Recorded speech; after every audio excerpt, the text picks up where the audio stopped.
Okay, and we are live. So we should also be streaming on Facebook as well, but there is a longer delay there. I think I finally got that working. So I don't know. We'll figure that out. But I think it all works. So Yeah. It says you're anyway, streaming live. um, it does. Yeah. Yeah, I Well, just I got a mean, pop up saying you were streaming. oh, cool, cool. So it should be there. It's fantastic. So yeah. Today we're talking about dungeon crawling. But first, so today we got with me here to my right is Jason, and then we've got Decado. Below him, we got Mike Saxton from Thunderstruck Workshop, who also just set up a YouTube channel. I put the link in the chat. So go there, subscribe. And next to him, we got Ken, Sage Wizard today. Ken, you don't have a YouTube yet, do you? Or did Not you? yet. Not Think yet. about it. You gonna start one and do some Chisel Heart videos? DM related stuff, I think. Yeah, DM related stuff. Yeah, Yeah. cool. What's yeah, Hobbs? Andy, you just got to stay up late. Just push it, push through. You know. Drive on. No, thanks for stopping. Thanks for stopping. It's good to see you. Uh-oh. We lost our host.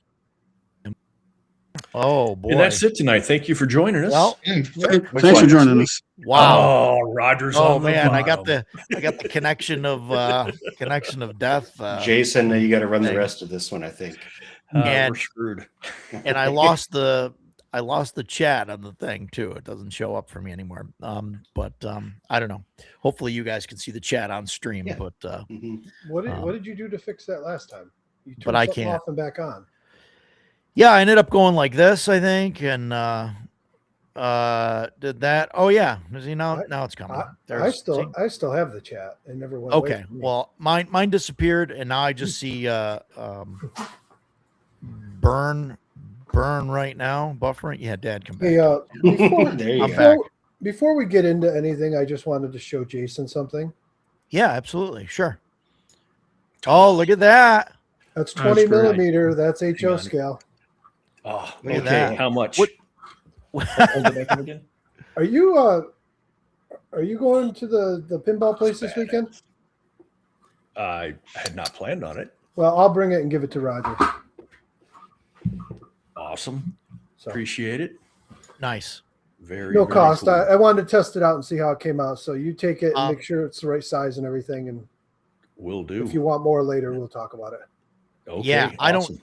Thank you. I don't have a link handy. The pinball place in Marcy, New York, they're doing a pop culture sale thing. They got some people that have a booth and all of that, and they got so there's going to be people selling stuff. All that Ravenswood's going to be there, Okay. and people selling magic cards, things like that.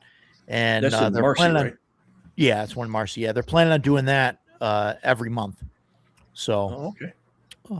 So yeah, so that'll be cool. But I've got a table there for the convention. I'm just gonna lay out the convention flyers and banner and all of that. Mike's gonna put some stuff out for display, catch some people's eyes, and then we're gonna hang out and play pinball all day.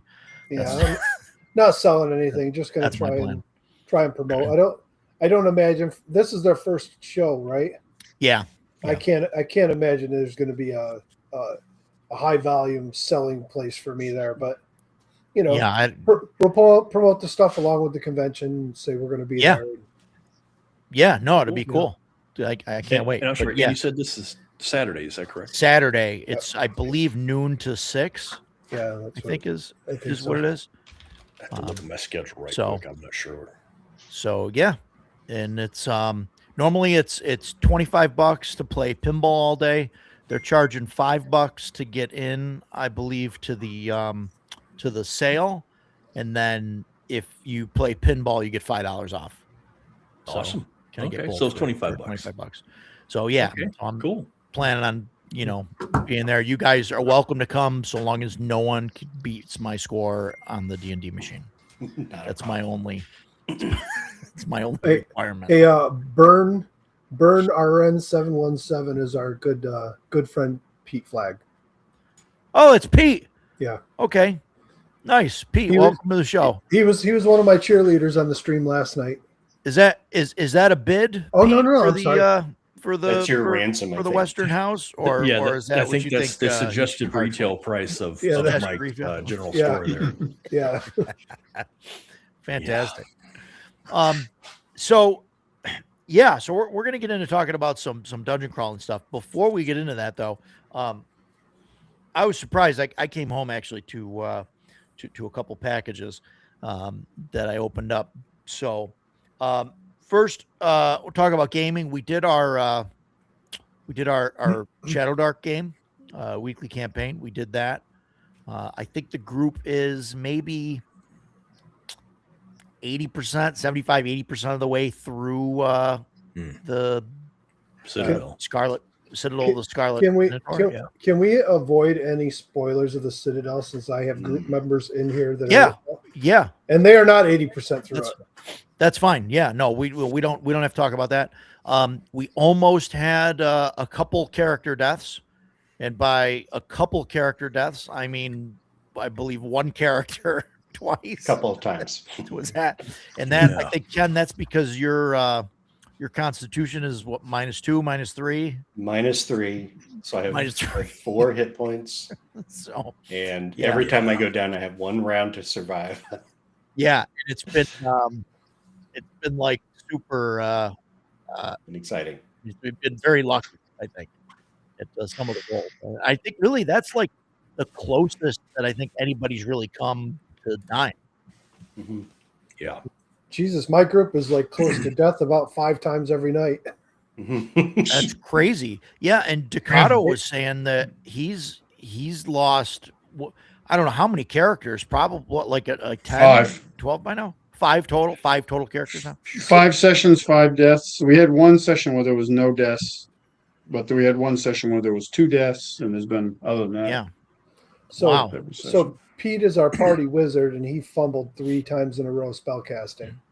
Oof. Wow. Yeah, we Oh, looked it wow. up. Like that? Well, I forgot what it was. Something like a 1 in 165,000% chance or something. Yeah. Or 1 in Yeah, wow. 165,000 chance. Yeah.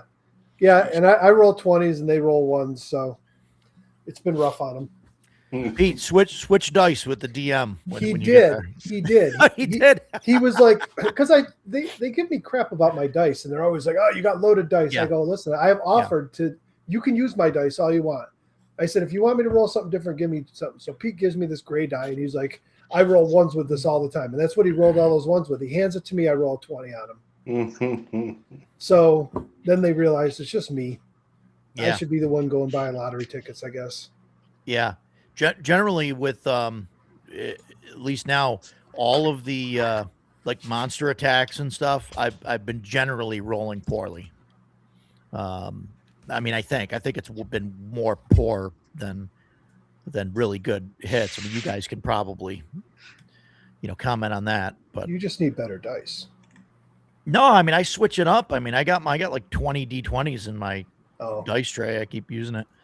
I keep using different ones. I mean, so Yeah, It's this is just, the first long-term game, if you can call it that we played that Roger just hasn't beat the snot out of us. Usually Yeah. it's very lopsided, but we've gotten pretty lucky so far. Yeah. See how it Yeah. goes. yeah, it's been crazy. So, but yeah, other than that, that's been going. And we just did we figure that it was at session 4? I think it's Was that session the- 4. Yeah. It was a 4th Yeah, session sounds we right. did. Yeah. So we're gonna do 6 sessions, and then we're gonna talk about it, have a discussion, see if we want to continue along with it. It's worked great for dungeon crawling and the carousing and things like that, but we'll see. did you See where it's gonna end up with other stuff. did you read what I posted you about the carousing yesterday? Yeah. So Mike tells me that, and I didn't look this up in the book, so I'm just going by your word, Well- so take it with a grain of salt. But Take it as gospel. he says, yeah, I know. He says that you can only carouse once per session. Well, So that's the intention. Ah, I see. Carousing is a downtime activity. And when you go to downtime, the very first sentence says between adventures, you can choose to undertake one downtime activity. So I went and searched and looked it up, and then I found posts from Kelsey on her Discord and on other forums where she confirmed that it's not intended to be spammed like that. It's supposed to be once per adventure, which could be once.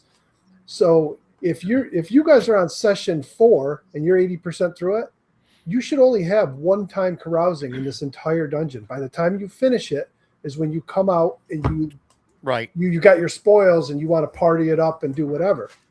Okay. Yeah. And you got to think of it this way. The tiers, how they go up. I mean, if you spend 1,200 to carouse, you can get up to plus 6 XP. Sure. But you could take 30 XP 40 times and get up to plus 4 XP, Right. or 30 gold Right. 40 times and get up to plus 4 XP every one of those times. Mhm. It's really Yeah. going to break the game if you. I think that I would probably say to do it once per session, Okay. not like once per dungeon. Well, I think that's a happy medium. you run the possibility of far out leveling your dungeon before you even finish it. I mean, I had Sure. one player that made a new character. He had 3 XP when they went out to the town, and they caroused twice, and he leveled. I mean, he literally had only Yeah. been in the game and a couple combats, was there for a single piece of treasure. Actually, I don't even know if he was there for the treasure because they found it the first week, I think. So he might have come out with no XP. I don't know. Wow. Yeah. Yeah. We've been having a great time with it, so hopefully Yeah. we don't change it too much. It's been fun. I don't know if you've seen the carousing tables from Western Reaches. They're they're greatly expanded on it. Oh, cool. Cool. There's a lot more options because Yeah. Good. when you're rolling a D8 and you've got 4 players in your group, Yeah. you're going to see Yeah. every one of those options many The times. Thieves over. Guild have taken large quantities of my treasure. Yeah.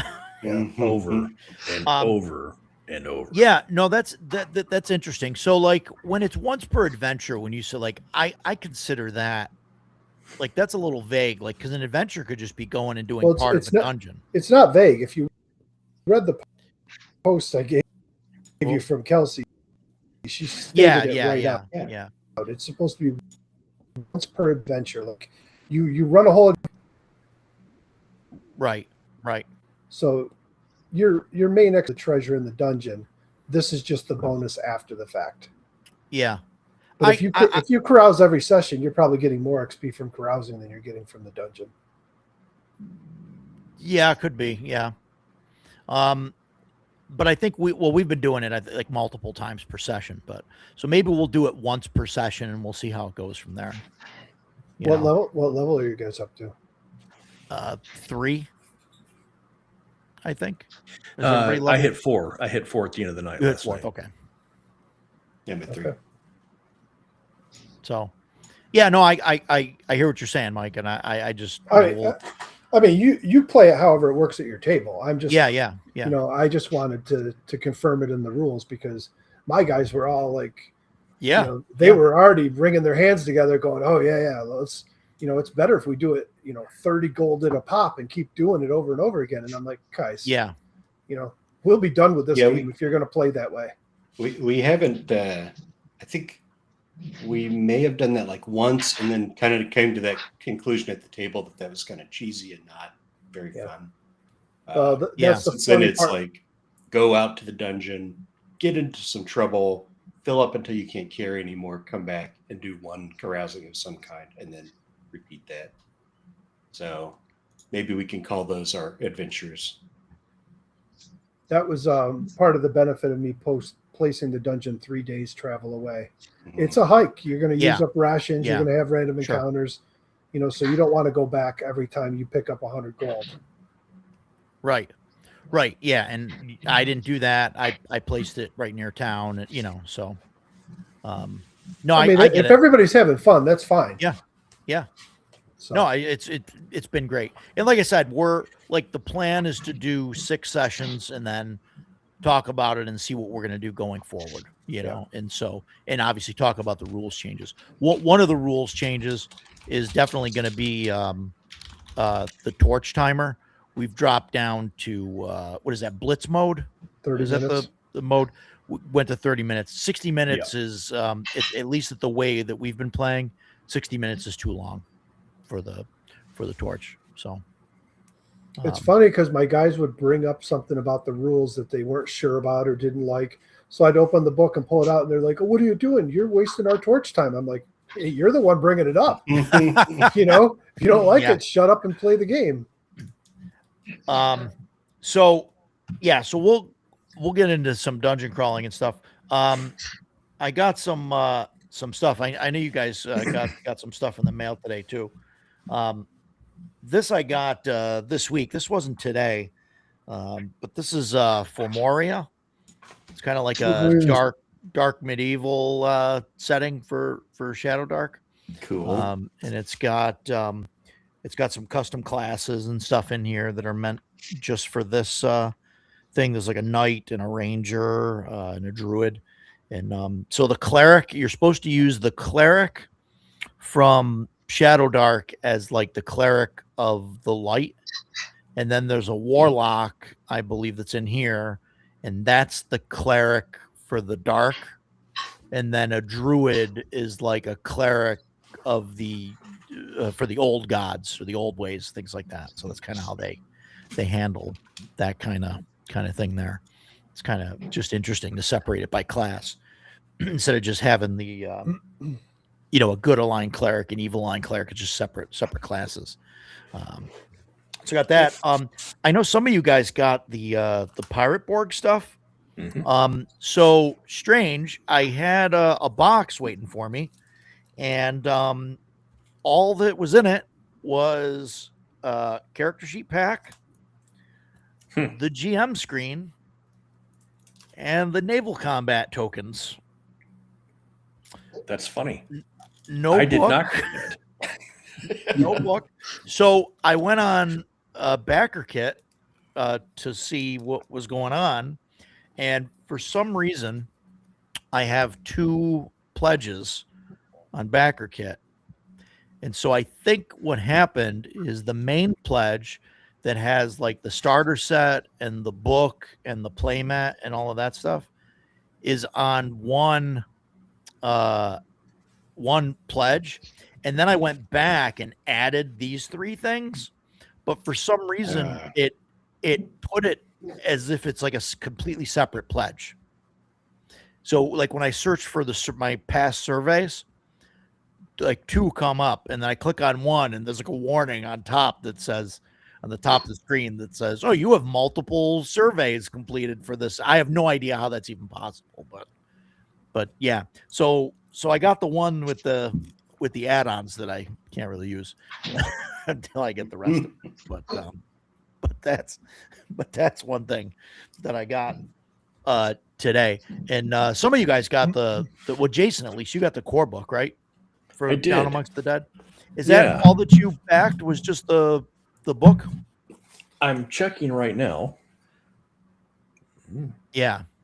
Yeah, that's cool. It's a pretty nice cover. I like it. Yeah. I have. Yeah. I just got off work. I have not had a chance to look at it yet, but it's Pirate Borg, so cool. Let me see what I backed here real quick. No, I did the $96. So Okay. I'm not Well, that's sure interesting. what I'm missing. Most of mine may have been for the VTTs that I'll never use. Oh, Let's see. I'm not sure what all I got, but the book arrived today. I don't know if I got anything else. I would like to think I did. I thought I backed the whole bag. I don't know, man. Yeah, I'll Yeah. check. yeah. I'm not sure. I know they had a lot of add-ons and stuff going on with that, so I don't know. But how I that, think it's funny that I got the book and nothing else, and you got everything else and not the book. yeah, it's weird. It's weird. I don't know. I don't know if there's a delay with like the start, because I bought the starter set too. Yeah. So I don't know if there's a delay on that. I know that they had a delay on the non-book stuff, which is why like the Down Among the Dead, like that core book, Mhm. like they've been selling it, for Yeah. a while because they've been waiting for like the play mat and some of the other stuff. I think that goes in the stuff, the punch outs, and some of the stuff that goes in the starter box, I guess.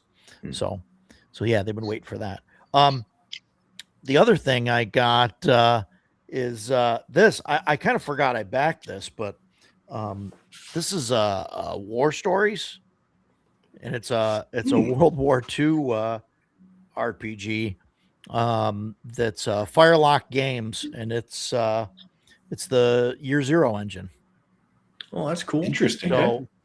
So I got that, and I've got the Operation Market Garden book and the Pacific expansion. So is it historical RPG or is it historic fantasy? Like No, there's this is historical. There Okay, is cool. there is some stuff that is there's another campaign book I think that's got some stuff that's not historical. Like they kind of did that with Operation BX, where they've got like Mhm. the World War II stuff, and then they've got like the Nazi occult stuff, and Sure. they yeah, go, the Thule Society and all that. they go hard into like that stuff. So there's like demons Excuse and me. all sorts Okay. of crazy stuff. Cool.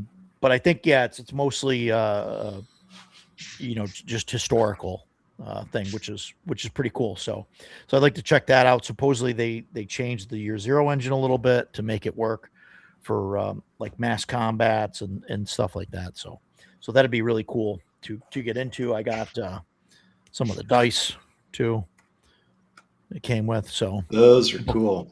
typical kind of free league where you got the numbers and then the 1 and the 6. I think the 1 is the grenade, which means something bad happens, and then the reticle Sniper. there is the that's like the 6 or whatever. So that would be like the crit or the success, I think. So that's kind of neat. Yeah. So looking forward to getting that stuff to the table. And then I got and Mike probably I don't know if you got any within reach, but I backed Tom Tullis's Kickstarter a while ago for some 3D printed minis, and today they released these little torches that you put a battery in, and it's like a little flat disc that a miniature sits on, and it's got a little light up torch next to them. I've got So, one across the table. You want to see it? Yeah, I'd love to see it. Well, then. Did you got to get up and stuff if you don't mind? It's right here across the table. Thanks, Mike. Forgot to move it. So I messaged Mike about it this afternoon, like a few hours ago. I don't know, as soon as I got the email, and he had already had them print out already first thing this morning. And Nice. So these require. Oh, jeez, I got my piece. These require a little bit more to put together. You need some. I'm just going to hold the battery in it. You need copper tape. Copper tape. And the way they're designed, I thought I had some. I had heat tape, not copper tape. So I ordered some to be here tomorrow. So right now the battery won't stay in without me holding it in there. But that's how it works right there. Yeah, and the mini That's just cool. sits on it. Yeah, that's why I said I'm not gonna paint anything. I'm just gonna print them in black and then print the. Yeah, And if you notice, like me looking at it, that inside does look white. That's Yeah. why I said to use a yellow LED Get the instead yellow of ones. the bright white. yeah, So I've got yellows coming tomorrow. But, Yeah. It looks cool, so Mike. yeah, So I've just been using just like a 3D printed yellow ring, that's 1 inch diameter that just fits around the mini, and that's been like the representatory, this is the person with the torch type we just of thing. we So, just said who's carrying the torch. That's all. yeah, yeah, I mean, yeah. It's nice to have a visual effect like Yeah. on the board, so they Well, now that I have these, I'll use them. But yeah, yeah. So I'm definitely gonna gonna print some of those up and make them. So I think that'll be really cool. To I know Dwarven Use the Forge table. makes some, but they're pretty pricey. Mm. yeah, Um, yeah, I bet. So I was just waiting for these to come out and figure out make my own. They'll be Yeah. going up on my store tomorrow. Once I have Oh, the parts to make them, I'm gonna take a few Yeah. pictures and get a listing up there. And Nice. What will those run? I don't know. I got to sit down and figure it out. Yeah, you know, yeah. it's Okay. it's the material. There's not much material in it, but you got to figure in the battery, the battery, the LEDs, and the just Yeah. it- And you got some labor. there's you know, to there's a bit fiddliness. more putting them together than there are with all the other ones because it's multiple parts. You got to bend the wires in all these weird directions so they Mm. kind of gives you like a little springy action, and the tape goes in there to get better contact and to hold the battery in better. So it'll be a little trial and error, but they won't be much. They'll probably be in the $8 range or something, similar to Yeah, all my cool. other LED stuff. Cool. No, those are definitely cool. I can't wait to print some of those up. So yeah, that'll be fun.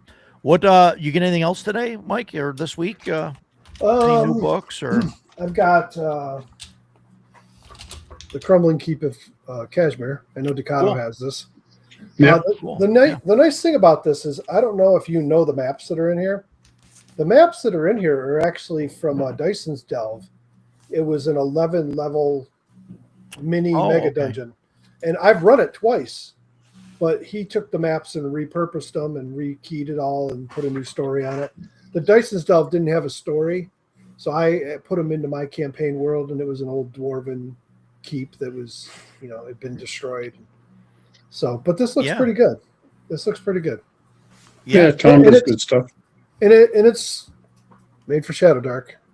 yeah, Yeah. nice. So this will be nice to run because it starts at level 2. It's like levels 2 to 5 or something.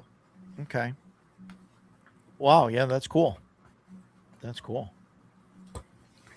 And it's 11 levels, so that's that should But take they're- a little bit. They're small. small? Okay. You could. When we were playing it in AD&D, we figured it was probably we'd go through about one level every session. I mean, Okay, still, I mean, if you go through 11 That- sessions, yeah, okay, yeah, that's that's a level. yeah. Yeah. Yeah. I mean, let's see, 4, 8, 12. Looks like there's 15 keyed areas here. Yeah. So yeah, all right. Yeah, that's crazy. What you get anything else, or is that That's all I got so far this week. what just going around the circle here? Jason, what about you? What do you I was looking forward to tonight for this part. yeah. I got my Down Among the Dead, which is great. Like I said, I haven't read it yet. It was Valentine's Day. My wife always goes over the top for Valentine's Day. It is Yeah. a holiday I could not care less about, but it's part of being married, whatever. So anyway, I'm trying to collect all the old green books that I had to get rid of when I got divorced a long time ago. She got me the Crusades book. Wow. Nice. Very nice. happy about that. Yeah. Very happy about that. Yeah, that's I cool. love all the green books. All of them are good. And Yeah. she got me the Glory of Rome, which is my second favorite green book. So 2 left Nice. to complete the set. Looking forward to that. I still need the Celtics, which I know you have, and Yeah. the That's the expensive Age one. of Glory, I think it's called. Well, the Celts one is expensive, but it's not the most expensive. The most expensive is the Age of Glory, Oh, which is is the Greek setting. And because everybody loves the Greek setting, it is extremely hard to find. But let me see here. Is it this one? Check it out. The map is still attached in this still thing. attached? Wow. Yeah. Yeah, and, That's I've awesome. got all of my books have the map in them. That's one of my prerequisites to even buy it. But the Roman, the map was never even attached. So somebody bought that, put it on a shelf. I never even looked at it. So awesome. Yeah. That's awesome. Does my wife Yeah. have a sister? No, she's an only child. What I'll let you know if something pops up. so that's it. That's it for you. Yes, I've got a bunch of stuff en route. I keep getting, ship Yeah. today, and it always arrives Wednesdays when I get stuff. So next Tuesday I should have some more things. But the 2 Nice. green books, absolutely beside myself. Super excited to see those on my shelf again. Yeah, that's cool stuff. Stan, you're up. What do you got?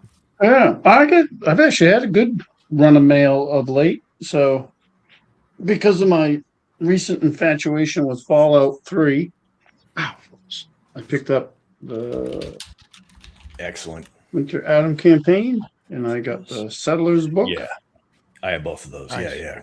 Those are both really good. Yeah, I Yeah. haven't had too much time to dive into them because I got into some other stuff, but I'll get into that one last. So I got these today. So this is 2 books from Raging Swan Press, which I'm using. I've shown this before, but I'm running this for my Shadow Dark game, the Oh, yep. Shadow Keep. Yeah. So that's set in their setting of the Duchy of Ashlar. So this is a book that kind of gives you like a 1-2 page spread on all the villages in the duchy, which is nice to have in one spot. So I got that today, and then I got this is also from them. This is full of, and this actually dovetails into what we're talking about tonight, but this is all dungeon backdrops. So pretty thick book, a couple hundred pages. What I didn't know about this book was almost all of these backdrops you could use them anywhere, but they're actually written for the Duchy of Ashlar. So like they all fit into that setting I'm using. So these are really neat. If you've never seen their backdrops are really cool.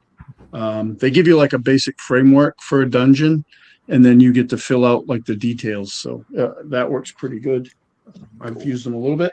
And my favorite thing that I've gotten, actually that goes with it too, but I got my copy of this, Tales of Argosa, and I've been reading it quite a bit and like pretty much everything that I've seen so far. Have you looked at your village book yet? The village book, I have looked at it a little bit. Did you have a specific? Yeah, you said there were villages. There are multiple villages in that book? Yeah. So let me see. So yeah, so like they'll give you the entrance here. This is a village called Thornhill. And then you'll get it's just real quick write up, like overall, like what the population, what the government, all that stuff is like. You get a rumor table, villagers, what they look like, what they dress like, notable locations, general features, and then they give you a map of each one as well. Awesome. Cool. Okay, cool. And there's quite a few in here. I mean, it's let's see how many pages is this book. It's 66 pages. Okay. Excellent. Yeah, Nice. it's pretty cool. That's It's a neat setting. It's very much like I was on their Discord, and the thing I like about it, like the Shadow Keep, has been really fun to run for a couple reasons. One, it's an homage to Keep on the Borderlands and T1, the Village of Hamlet, and I think it does. Having played the Village of Hamlet, it does a really good job. Like it feels like that, and it's well written, so it's easy to follow. Like it's not. Sometimes you can get stuff that's kind of confusing, hard to track, like where's this, where's that. That isn't that way. I literally, for prep for this game, is I'm running it Thursday. So Thursday during the day, I'll sit and I'll just start reading sections of they're in the underseller right now, and I'll just read some of that. But it's so well done that like at the table, it's nothing to just look at it and be like, oh, okay, I really like it. And then the great thing, the strong thing about it too is there's a ton of stuff like that. They've written a ton of stuff for the Duchy of Ashlar like that. I think that was one of his first locations in his setting. So I mean, there's a village book. There's this whole friggin' dungeon book. There's tons of stuff for it. But I could drop the adventure Mike got into it, no problem. Like it's not so overwritten that you can't add and change your own, put your own things in it. So it's really good that way. That's cool. Yeah. Oh, and I got these two. These goes with the Tales of Argosa. It's a deck of cards, so you can do like random things with it, especially when you're doing overland travel and stuff, you can randomly generate stuff. Yeah. So I got That those was- cards. That was and I think Chubby talked about this too. That was like one of the big failures of like the Curse of Strahd thing. Like when they expanded on, you know, the Ravenloft module, you had the cards, the tarot reading cards Mhm. that would tell you where the things are and whatnot, and where you fight Strahd and all that stuff. And all they did is they just expanded that to the different locations and stuff with the Taroka deck there, and they could have used it. They could have used it like through the whole book. Like now they're like, oh yeah, Yeah. you gotta buy this $10 or $15 deck of cards, like just to do this one gimmick, like reading thing, and they could have used it for random encounters, and like they could have done it for like anything that you like make a dice roll on, you know. Yeah, like these they- are. I'm not an expert on these. There's a whole Yeah. thing on how to use them, but like they have like all these different symbols within symbols. Like there's different meanings within all the cards. They say generally when you draw them to draw two and then work off of that. So like, yeah, but they look pretty cool. Like here's a couple of cards. Nice. Oh, cool. So they And got like- monsters and all these- art and stuff. Yeah, and like they have words like this guy here. It says rival, clashing, respect, tense. They even have like a little circle that shows like direction of travel. Oh, like cool. you can generate. Oh, and the sun, the dark sun up there. That's to represent like a time of day. Yeah, yeah. So they have That's neat. dice too. I have some on order, but they haven't come in yet. They're just kind of like they have these different like almost Nordic like symbols on them that mean yes, no, and then cool. some other stuff, and then you can roll for random results during that because it has a solo play portion too. If you're into that, I know a lot of people. I don't. Yeah. 'cause I have plenty of gaming, but if Yeah, you're there's into definitely that, a lot like of people out has there. yeah, and I was messing with it actually today because part of the solo thing is like randomly generating adventures and dungeons. So I was just, and it's just a series of dice rolls. So I was messing around with that today, and I was like, oh well, that's cool. Like now I have this little brief outline of what an adventure is. You know? Yeah. Yeah, Cool. kind of neat. So that's what I got. Yeah. Neat. Ken, what you got anything new this week? I got a bunch of fun stuff. Not all of it is this week, but it'll be new to. Or this yeah, week. sure. Hardsuit Primal. Oh, I don't know if we Hardsuit. talked about this. So I think this is originally for index card. Oh, that's RPG. yes. Okay, that's Yeah. the Daggerheart one. This is the Daggerheart compatible one. I don't think I would recommend it if you're going to do Daggerheart stuff, just because mechanically the guy is a little bit off the mark with what you're supposed to be doing in that system. Really? Okay. But the setting is really cool. Yeah. I do want to run something in this setting. Artwork is a lot of fun. I got this for Easy D6 Grimwood City Urban Fantasy. Yeah. And this is only because I've been looking for an easy to run urban fantasy game that's not, White Wolf stuff. So again, cool setting. I'm not so sure about the system. I'd have to play some more easy Yeah. D6 stuff. Yeah. Um, It seems maybe I hate to say it's too. I know it's easy D6, right? Like, but Yeah. like it is easy D6. So like I think it's great for like a pickup game or like a Yeah. one shot or It's kind of the maybe a impression short I got. campaign or something. Yeah. Yeah. But I think that it's great for that stuff. Yeah. I actually don't have the Easy D6 book yet, like a main how to Oh, run Easy okay. D6 book. And I thought that would be in here. That's not really in here. So Yeah. I got to It's- get that still. It's weird. All their books, like they look like they have like the same aesthetic. So it's like hard to tell Mhm. which one's like the core, Yeah. You can find the one without the stuff on it. But no, I think he did a good job, on it. And yeah, I used to watch his crafting videos and stuff. That's DM Scotty. He started with Cool. doing He's a like he's an craft OG stuff of crafting on Yeah. YouTube. Yeah, he's like the first. He's like the first like D&D guy to like use scissors and a glue gun on YouTube. I think. Yeah, That's I where I think so. started. That's where I started before 3D printing. Yeah. Yeah. Watching Uh, DM Scotty's stuff. Kind of watching some of his stuff, but more on his forums. Yeah, I'm. We lose Roger again.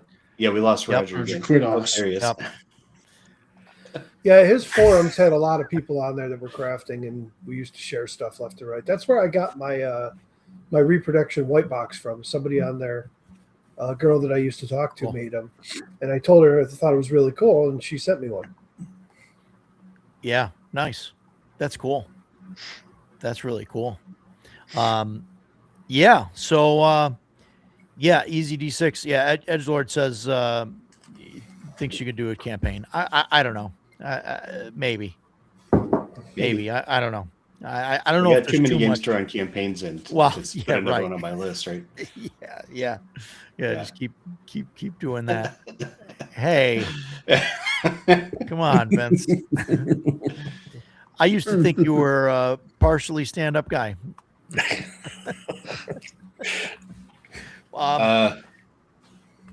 Into the Ooh. perilous void. I don't know Perilous if you're familiar Void. with that one. Yeah, I've We heard talked of it. about infinity of ships. This is like Yes, infinity of star systems with all kinds of fun tables and that's cool. yeah, that's just pretty- a lot of really creative stuff in there. It's system agnostic, right? It's not. There's Yeah, no real that's right. stats or anything. Yeah, I think I would throw it into Stars Without Number or Yeah, Traveler if you were running Traveler. That's Whatever cool. kind of space stuff you wanted to do, you can grab it out of there. yeah, And then I picked up Vast Grim, a couple Yeah. of supplements, and Cyborg. yeah, And those are all mostly research. You know, if you've seen a Borg, you've kind of seen all the Borgs. yeah, yeah. But I was interested to see what real lightweight space combat rules look like. Yeah. And I was running cyberpunk stuff in my fantasy game in a roundabout way, and Mhm. wanted a different system to model it after. And I started with Ashes Without Number as that game, Mhm. but it was a little overwhelming. It's just sort of the side mini game. Sure. So Yeah. I think I would run that one. So Yeah. It's a basic, D20. Like all the Borg stuff. So yeah, exactly. yeah, it's good and easy, to do something like what you were doing as like a side Yeah. thing, because Yeah, then yeah. it's like not, oh, you dive into what is this new system? How do you play this? How do you do this? It's just a simple, Yeah. familiar thing. I did So, Ashes yeah. Without, I'm sorry, Cities Without Number. And I sat down with folks who had not played it before, and we made characters, but part of it is like shopping for mods and shopping for weapons and shopping for vehicles and, what kind of features and what kind of foci Yeah. do you want. And Yeah. all of that is really cool for a campaign. It's Right. not really what I'm wanting for a one-shot or two-shot episode, right? So Yeah. Yeah. A lot of the Borg stuff, as you know, it's just like, here's some tables you roll on, and and it's all like the pertinent stuff. Pirate Borg, you roll on a table to see what kind of hat you have, Yeah. and then like your weapon loadout. right? And so yeah, it's really great. I really enjoyed how that Ragnaborg character sheet was kind of laid out for doing Yeah, something great. like that. With she had them like laminated, and all the information and the flow, everything was like right there with the basic explanation. She just rolled a die and then hit just put a dot with like a dry erase in whatever column, for whatever items you got, or skills or whatever. That was really cool. So I'd like to see more of that. But yeah, cool stuff. So yeah, fun. What was that? That's the last of it. That's it. Yeah, cool.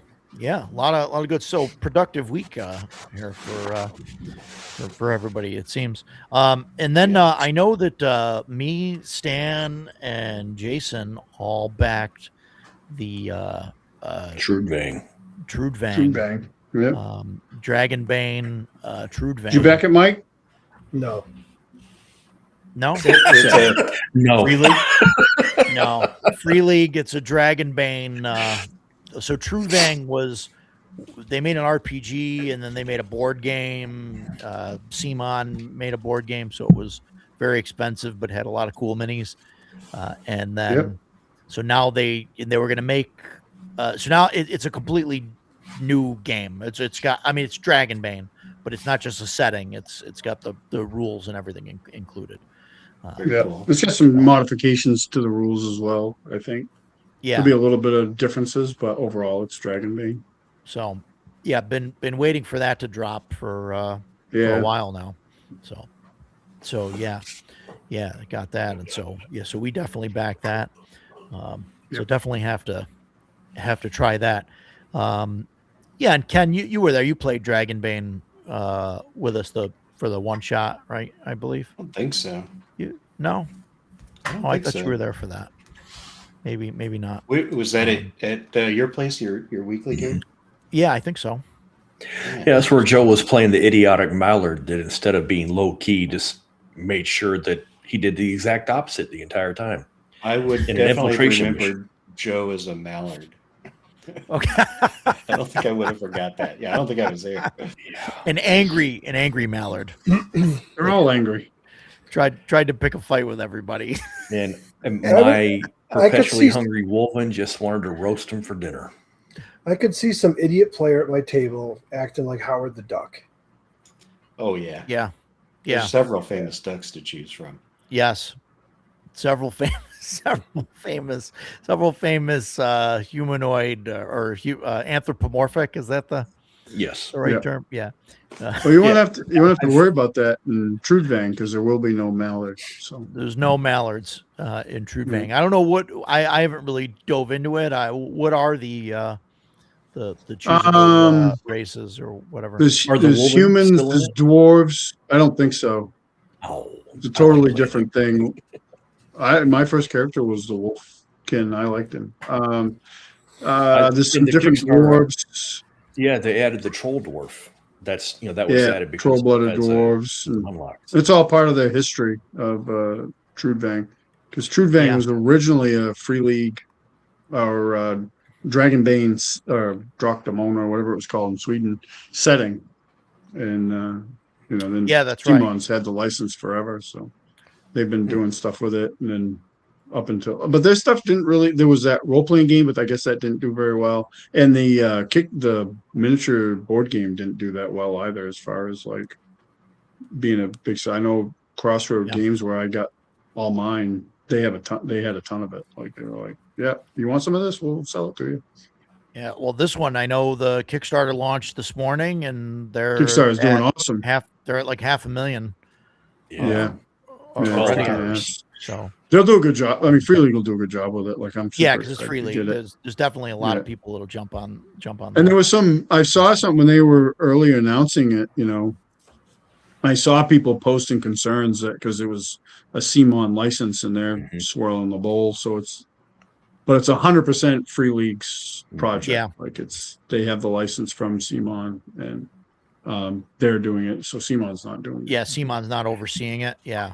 Yeah, Yeah. I asked that exact question because I saw the Facebook announcement and I was like, oh, wow, more Dragonbane. So I jumped in it and a whole bunch of people were like, oh, God knows Simon. And I was like, I don't even know who that is.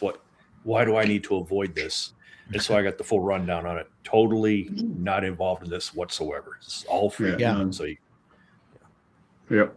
Back with confidence that it'll be good. So yeah, I can't wait. Yeah. So today we're going to talk about dungeon crawling. Dungeon crawling, is that what I put on the thing? Dungeon I crawling, believe so. dungeon delving. I see C up there. So it is dungeon crawling. Dungeon crawling. Well, yeah, it's all the same stuff. So I guess I don't really have like an outline today, so that's on me. But yeah, Edgelord Simon makes great minis, and Yeah, they their do. stuff is like, I don't know, super expensive because of it. I don't know. I almost wish that they would make have an option to buy the minis for the game or have cardboard standees, because there's some games I'd love to buy the minis and stuff for, and some games that I'd just be happy with, little chits and standees, I think, but yeah, so yeah, as far as as far as dungeon crawling goes, I wanted to touch on a lot of subjects here, but the first I think is time in the dungeon. Now I know there's games like Shadow Dark does. It's pretty much like a 1-to-1 time because it's live because the torch thing is going. And then I know that in old school stuff they use 10-minute 10-minute rounds, I guess, 10-minute turns, right? So you go and do so every time you explore a room, you tick 10 minutes off. What do you guys think? I mean, how do you guys feel about that? Like should it be in real time? Should it be 10-minute turns? Should it be just more abstract? I'm good with all of those, depending on the game. So, like with Shadow Dark is very simple. It's really just kind of based on, you're not really, you are clocking turns when it comes to initiative order, but you're not clocking turns when it comes to torches and all that management stuff. But it's weird because you still clock turns for random encounters. It's kind of a mix. I think it's a little too light. I mean, I'm sure some people love it. I think if I had to go between the two, I mean, if you open up OSE to the very front cover, they've got this dungeon and wilderness, and it's literally step by step on the whole thing, the whole sequence, 10-minute turn, wandering monsters, decide your actions, description, end of turn, and it goes through everything. Like, this is where I struggle with Shadow Dark. There's no real hard-coded rules on, hey, I want to listen at a door, or I want to open a door. Like if I'm a thief, it's very vague. Well, if there's no time limitation or danger involved, it's automatic, unless it's a harder lock or whatever else. It's pretty much just wide open. Like, hey, we didn't make a rule, and you figure it out in a lot of respects. Mm-hmm. Right. That's fine if you just want to play loose and whatever. But most people I know want at least some rules that dictate how it goes, because when you make a ruling, they want to know why, Sure. So it's easier when there's at least a base set of rules that dictates, hey, if you're going to go and search for a secret door, it's a 1 in 6 chance. They know it's a 1 in 6 chance. Yeah. They roll their die and they don't complain. Oh, I didn't get a 1. We started doing it in our 2E games the last time, was when somebody would search, I would roll it. They wouldn't see it. That way they didn't know that they rolled a 6 or whatever. They might have rolled a 1, but there's nothing there. They don't know. Right. It's but yeah, I like the rules a little better in this. Yeah, versus, OSE, versus no rules in Shadow Dark for it, for the most part, other than your torch timer and your random encounters every so many turns.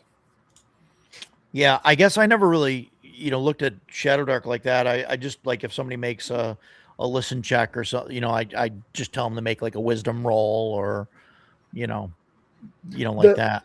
So that's fine. But like I said, if you have some players like mine, they're going to look in the book, where in the book it just says, well, unless there's this and this and this, anybody can do it and there's no real check involved. So they're going to be like, well, why am I making checks? Yeah. That's why I prefer to actually have a rule for it rather than the vagueness. Sure. No, I could definitely, get behind some of that. I mean, I don't know. I it's been okay. It's weird, right? Like in our games, it's been fine. I think, like, with just just make an ability check for it, and that's it, and then move on. And I think that's kind of the way it's supposed to be. I get it though, like, and it's weird, because I just flipped through the book too, like that they don't call out, things like that, like the stuck door or listening or right. Like something that is interesting. They actually address secret doors in there, and they're like, if the party's looking, they automatically find it. Yeah, well, it's not really a secret door. It's not very well hidden if it's just obvious. I mean, to anybody. I would always allow that, even back in the day or whatever, where like if there's a secret door in the wall and somebody tells me that they're going over to this back wall and they're like feeling around the bricks and everything, like I'd say, oh, okay, you find a crack or you feel a draft or something. Correct. And I do the same thing. Like, say you got that old stereotype, the torch on the wall, you twist the sconce and it unlocks the door. If they tell me they're going to go, I want to go check out the sconce. Does it move? Whatever. Oh yeah, it moves and you unlocked it. Sure. Um, Yeah. But with it being vague, it can just be like, I'm searching the room. You really have to, as the DM, do the heavy lifting and be like, okay, well, what are you doing? Because the players aren't, I don't know. I don't say like that that. about everybody. That falls in line with like a lot of old school games though, where like the problem with 5e is everything resulted on with a skill check. Yes, Players would just be like, oh, I'm rolling this. But like when we switched from like 5e to CNC, it took a while to get out of that mode, which I'm very glad not to be in. But I'd be like, oh, I'm searching the room. Well, I'd be like, okay, where are you searching? Like, you need to be specific on where you're searching. Oh, I'm searching the left-hand wall. Okay, yeah, you search the left-hand wall, and yeah, you do find, there are checks, obviously, in CNC. The rogue can make checks, but there's a big thing about not rolling. I mean, if you read the stuff in CNC, they tell you, like, you shouldn't be making them roll for everything. They should be, if they give you a detailed reason, like we had that happen, like in the adventure I'm running, when they were headed down to the next level, there was a trap, and I described what the entrance looked like. There was a door laying on the ground, and there was some symbols on the walls and stuff, goblin writing. And the guy, my friend Matt, was playing the rogue. He's like, well, I'm going to check the entrance of the stairwell. I want to check that out. And I'm like, oh, okay. Well, when you do that, you notice that the door is at a slight angle. And he's like, oh, I pick it up. And I'm like, oh, well, there's a vial of fiery orange liquid under there. And if they'd stepped on it, it would have blown up and probably fucking cooked the entire party. But he didn't make any rolls. It was just like, he told me exactly what he was doing. Yeah. And I was like, okay, you don't need to roll for that if you find it. I kind of like that method. I personally, I think it was I think Edgelord or maybe it was Death Angel mentioned, like they like the vagueness. They used to like to roll for everything. And I got it, like I played a lot of 5th edition, and that was what the default was. People were just throwing dice. They weren't really doing. And with the older games where it's more about, no, you don't want to make you roll. Like you don't want that, because if you have to roll dice, probably something bad is going to happen. So like if you explain to me in detail, pretty decent detail, on what you're going to do, you'll probably be successful. If you don't, probably not. And it's probably going to be bad if there's something, there that could hurt, like a trap or whatever. So I can see it though, but it's like, again, it's whatever your table is more comfortable. Like Mike has guys that would be much more like harder and stickler for hard and fast rules in the book. And thanks, Pete. yeah, that happens. It's just a group. Whereas other groups would be like, no, I like to be, if I can explain it, this is how it happens. So I think that's where it came from. I mean, I don't know. I didn't design. A big part of my group is guys that have played AD&D with me for 30 years. So they're used to those rules for searching for things and whatever. Right. And we still do the same thing. It's like, it's if you tell, but here's the thing. Like say they're going to go check a desk drawer and it's got a hidden backplate inside the drawer. I'm still going to make them roll it. They go and check for it. That's the point of that roll. It's not an automatic find because it's intended to be hidden. It's not intended for you to just open the drawer and see it. That's what would be the point of putting a hatch in there. They just put the item in the drawer if you want to do that. So right, but the thing of it is too is like if if one of my guys says, I'm going to search that desk, I'm going, okay, what are you doing? Well, I pull the drawer out and I start moving it around. You're going to find that secret thing. Right. If you're just generic about it and like I just check the desk or worse, I just check the room. I still have a couple players that still kind of are very general about what they're going to do. And you really, like, for older games, everybody knows, that's played them. You need to be specific about what you're doing. Yeah. In that case of I'm going to search the room, I don't even think you would give them that 1 in 6 chance, right? Just like, no, the room seems normal. Yeah. It's a room. Yeah, okay, you search the room. It's a room. Yeah. There's a bed. The chair is here. Like, Find a set of dirty underwear or something. That was about it. Yeah. But these are the same guys where in the past I've had to put a stop to the, like, I'm going to go over and search the bed. You don't find anything. Okay, well, what if I go search the bed? Yeah, you don't find anything. Oh, I'm going to go search the bed. Come on, let's think about this realistically. What is your party? They're all looking at you like, what, am I an asshole? I searched it, and you know, now you're going to follow behind me? Nobody trusts anybody. Right. I was like, you guys got to stop that crap. Yeah. Yeah, that would happen a lot in when I was running 5e. Like someone would roll, a search, and then they'd roll like dog shit, and they knew they rolled like dog shit. So the next person would, oh well, I'm going to check. Yeah. Well, I'm going to check. I would get, but Right. beyond that, I would get I'm going to check, but this guy's going to give me guidance.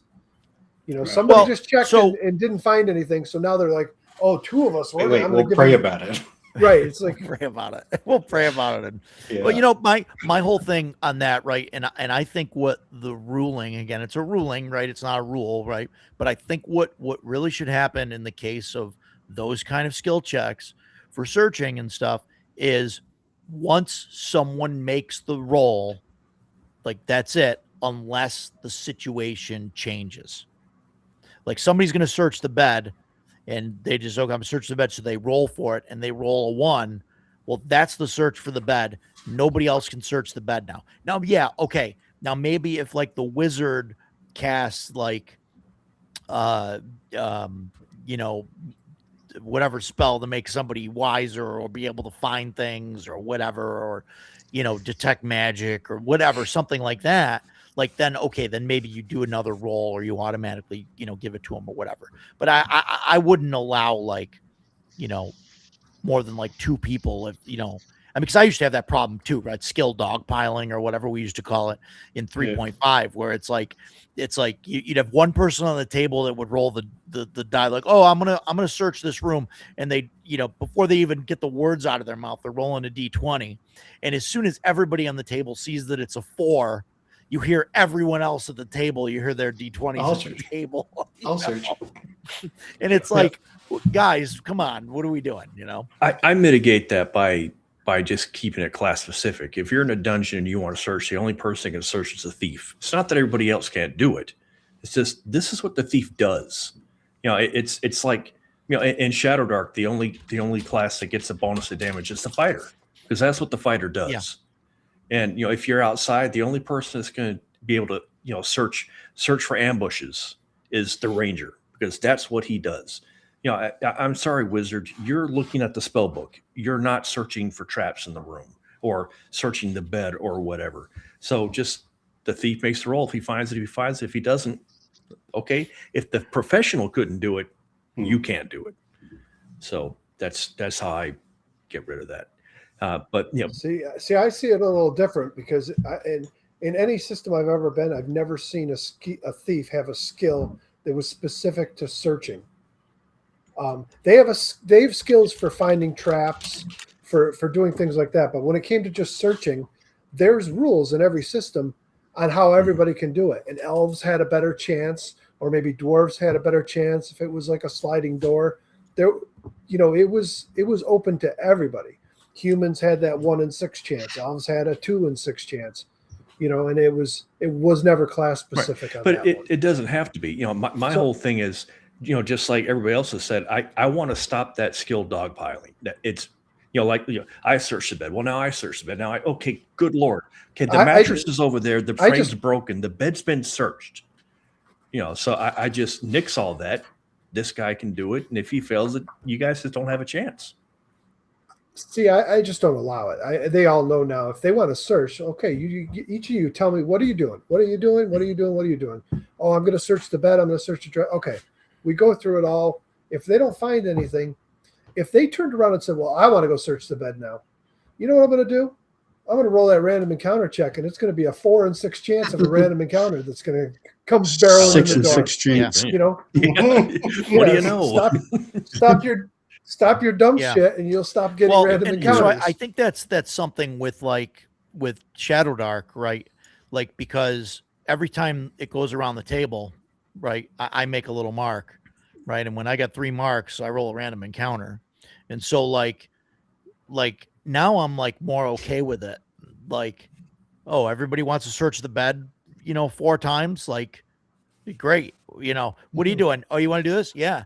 I'm sure roll the die. Sure. Yeah. Open your case, pull the die out, roll it, whatever. Yeah. I'm going to watch the sand trickle down and I'm going to put a hash mark here and I'm going to roll for a random encounter. Now, me and Shadow Dark, I can't roll a random encounter to save my life because I can only roll 4s, 5s, and 6s on D6s apparently. So You were knocking us around Sunday though. Damn cloakers are taking everything out. it's like, I don't know, but that's I mean that's that. So I mean I think it's different, right, in Shadow Dark because of that rule, with the timer and then the random encounters and everybody kind of gets an action as you go around. It's kind of designed to make the dungeon crawling kind of like go smoother, and force the players to like acting and doing things, moving the game forward. Oh, that torch timer has done wonders for keeping my Yeah. group moving. Like Yeah, it works nothing good. else. The people that throw out that torch timer, it absolutely baffles me because it is. Well, I thought it was a that's the gimmick whole at first. game. I mean, that's the whole. Yeah, That's her it is. contribution. I mean, I don't want to sound like I'm minimizing it, but I mean that's Kelsey's contribution to the OSR, to the RPG community, is the torch timer. That's the, But you have a whole bunch of systems in Shadow Dark that are codependent Yeah. on each other. So you have the limited inventory space. You have everything taking up 1, 2, 3 slots in your inventory. So you really have to manage that. And then you have a torch timer set to 60 minutes or 30 minutes, whichever you decide to do. And if that goes out, they're at disadvantage. Everything's at advantage. You're rolling random encounter checks every round. It all works together. So as soon as you take one piece out of that system, I saw somebody say, well, I don't like the inventory. They don't get enough to carry. I don't like the torches take one slot. Well, great. You let them carry 10 torches and right. they're never And going to why have a worry torch about timer darkness. at that point? Mm-hmm. Well, again, Right. if they're having fun, obviously keep having fun. But I think the argument Sure. here is you'll have more fun if you use the systems as Yeah. intended than Right. not. Well, that's the thing. Yeah. Like if everybody at the table, doesn't like the torch timer, Play a it different doesn't game. like the carrying capacity. Right. It doesn't. Yeah. Like Yeah. you're playing the wrong game, right. like, I mean, then go play OSE, right? Yeah. Which doesn't have a torch timer and you're, what's is carrying capacity? Is that gold weight? Is that what they're using? Or But did they? OSC may not have a torch timer, but it still has your turn timer, and torches are on that. Right, 10 So- minutes, right? So you do still basically have a torch timer. It's just not a real life torch timer. It's based Yeah, on but- turns. Right, but that makes all the difference in the Yeah. world. Yeah. I mean, even though it might be the same, like Yeah. because a half hour in game, right, or an hour in game is 3 hours in the real world when you Yeah. don't have a torch timer. Right. Yeah, half hour in CNC can be like, oh, should we like split up here? Yeah, Should the guy? Well, maybe we'll put the wizard in the back. I think I want to run up. Actually, hang on. What if I pull out this thing and let me check my spell list? Yeah, that's what stopped my players from doing that was the torch Yeah. timer. Yeah. and Ken, I was talking to you mentioned this to Jason earlier, off stream or before the stream. I think to Stan and Jason that like it's amazing like how much of that is just like now as soon as anybody like starts to hum or haw, say, maybe we should do this.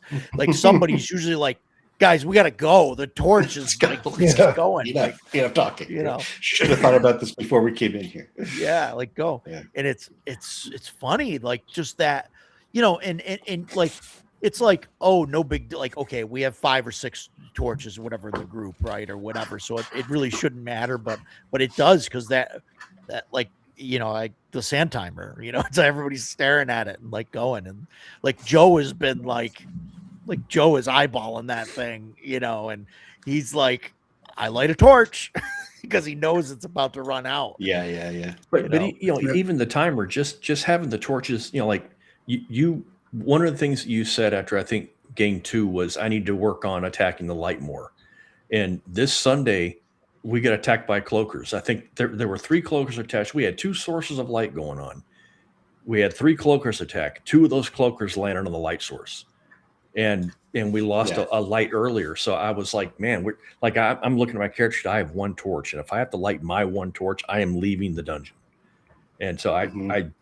I really like the torch timer, but it's not even the 30, because we were using Blitz, which I love. I think that is the way to go. But it's not even the timer that I worry about. It's just having a light source. We've been playing, Yeah. I've been playing with Roger for 7 years now. And this Wow. is the first time that we've actually had to worry about having light. Usually when we were playing CNC, as soon as my cleric hit 5th level, I cast continual light on everything. And I mean, we had a cloth Yeah. bag with continual light. It's on my shield. It's on his weapon. It's on his shoes. Everybody's my got guys do, continual too. light. And My but now my guys used to collect a bunch of little stones in a pouch, and they'd cast There you continual go. light on it, and throw them Chuck in him that down the pouch. hallway. Yeah, and they'd be Yep. chucking them in rooms, and it drove Exactly. me nuts. Yeah. and that is not an option now. A torch is 1 slot. My dude, I got lucky and I have a 12 strength, so I can carry 12 items. I still only have 1 torch on me. Nabil, I think, has 4 torches on him. But all it takes, as a matter of fact, 2 weeks ago when we were playing, Nabil he's carrying a bunch of torches, and we're going through the Citadel of the Scarlet Minotaur, and he No walked into spoilers, a please. certain area. No no, spoilers. no. no. Okay. But he Yeah, okay. walked into a certain area, and everything he had caught on fire. So there's 4 torches gone, and I was like, "Oh my god, dude, we've got like 2 torches left." I think it's a great system. I think Pete left. I think he was my only player that was in here. Hmm. I shared it with my group, but I think he's the only one that showed up. So They've we're probably safe. okay. I can't see the list of who's here. Yeah, no, me either. But he said he was leaving, so Yeah. yeah, they've made it halfway through that room. That's as far as they've got. And we're Like- not going to get any further. We left off Sunday night with them in the room with the pool of water. Mm. Yeah. And We left. I know the room you're Oh, talking about. We left they- that room alone. They have no idea. They have no idea. They were like, "Nope, fuck this." Yep. That's what my group was like, except for Pete. And Pete said, "Screw it, I'm going in." The wizard dove in the water, and we left off in that room. So We didn't. They walked in the room. They saw the water. They saw like the dancing shadows or Yeah. whatever thing, and they like. I was like, "What do you guys want to do?" And Oh. Nabil walked to the middle of the room, and they saw that the water was all like bloody and brownish red colored thing, and they were like, "Yep, nope, we're done." So Yeah. so Ow. those shadows dancing around the edge of the light scared them so bad that they lit a second torch and cast light on the shield. Oh my god! So they have 3 light sources because they're like, I'm not going to be sitting in the dark. Yeah, Yeah. that's awesome. That's They're like, awesome. are they coming at it? I go, nope. They're staying right at the edge of the light. You could see them. They're like, is it just shadows? I go, well, it's like humanoid looking shadows flitting around at the edge of the darkness. Yeah. And they were like, yep, let's light some more torches. Yeah. So Yeah, yeah, we I left. don't know if my guys are going back in there. We'll see. We'll I see. like that kind of stuff when it truly scares the players. Yeah. Yeah. So yeah, it's interesting. There's a couple areas that they're just like, yep, I don't think nope. I You tell you, know. if we had any character information, like our characters were like, I think I see a glowing sword in that pool, or I think, but there just was no reason to be there. Right. It's like, this is a dead end with creepy water and creepy shadows.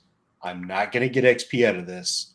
Why are you even thinking about going over there? Yeah. Well, Get so- out. I am certain that there is something inside that water because I'm assuming it's Kelsey, but whoever has written that dungeon has done a really good job about making you work for the loot you find.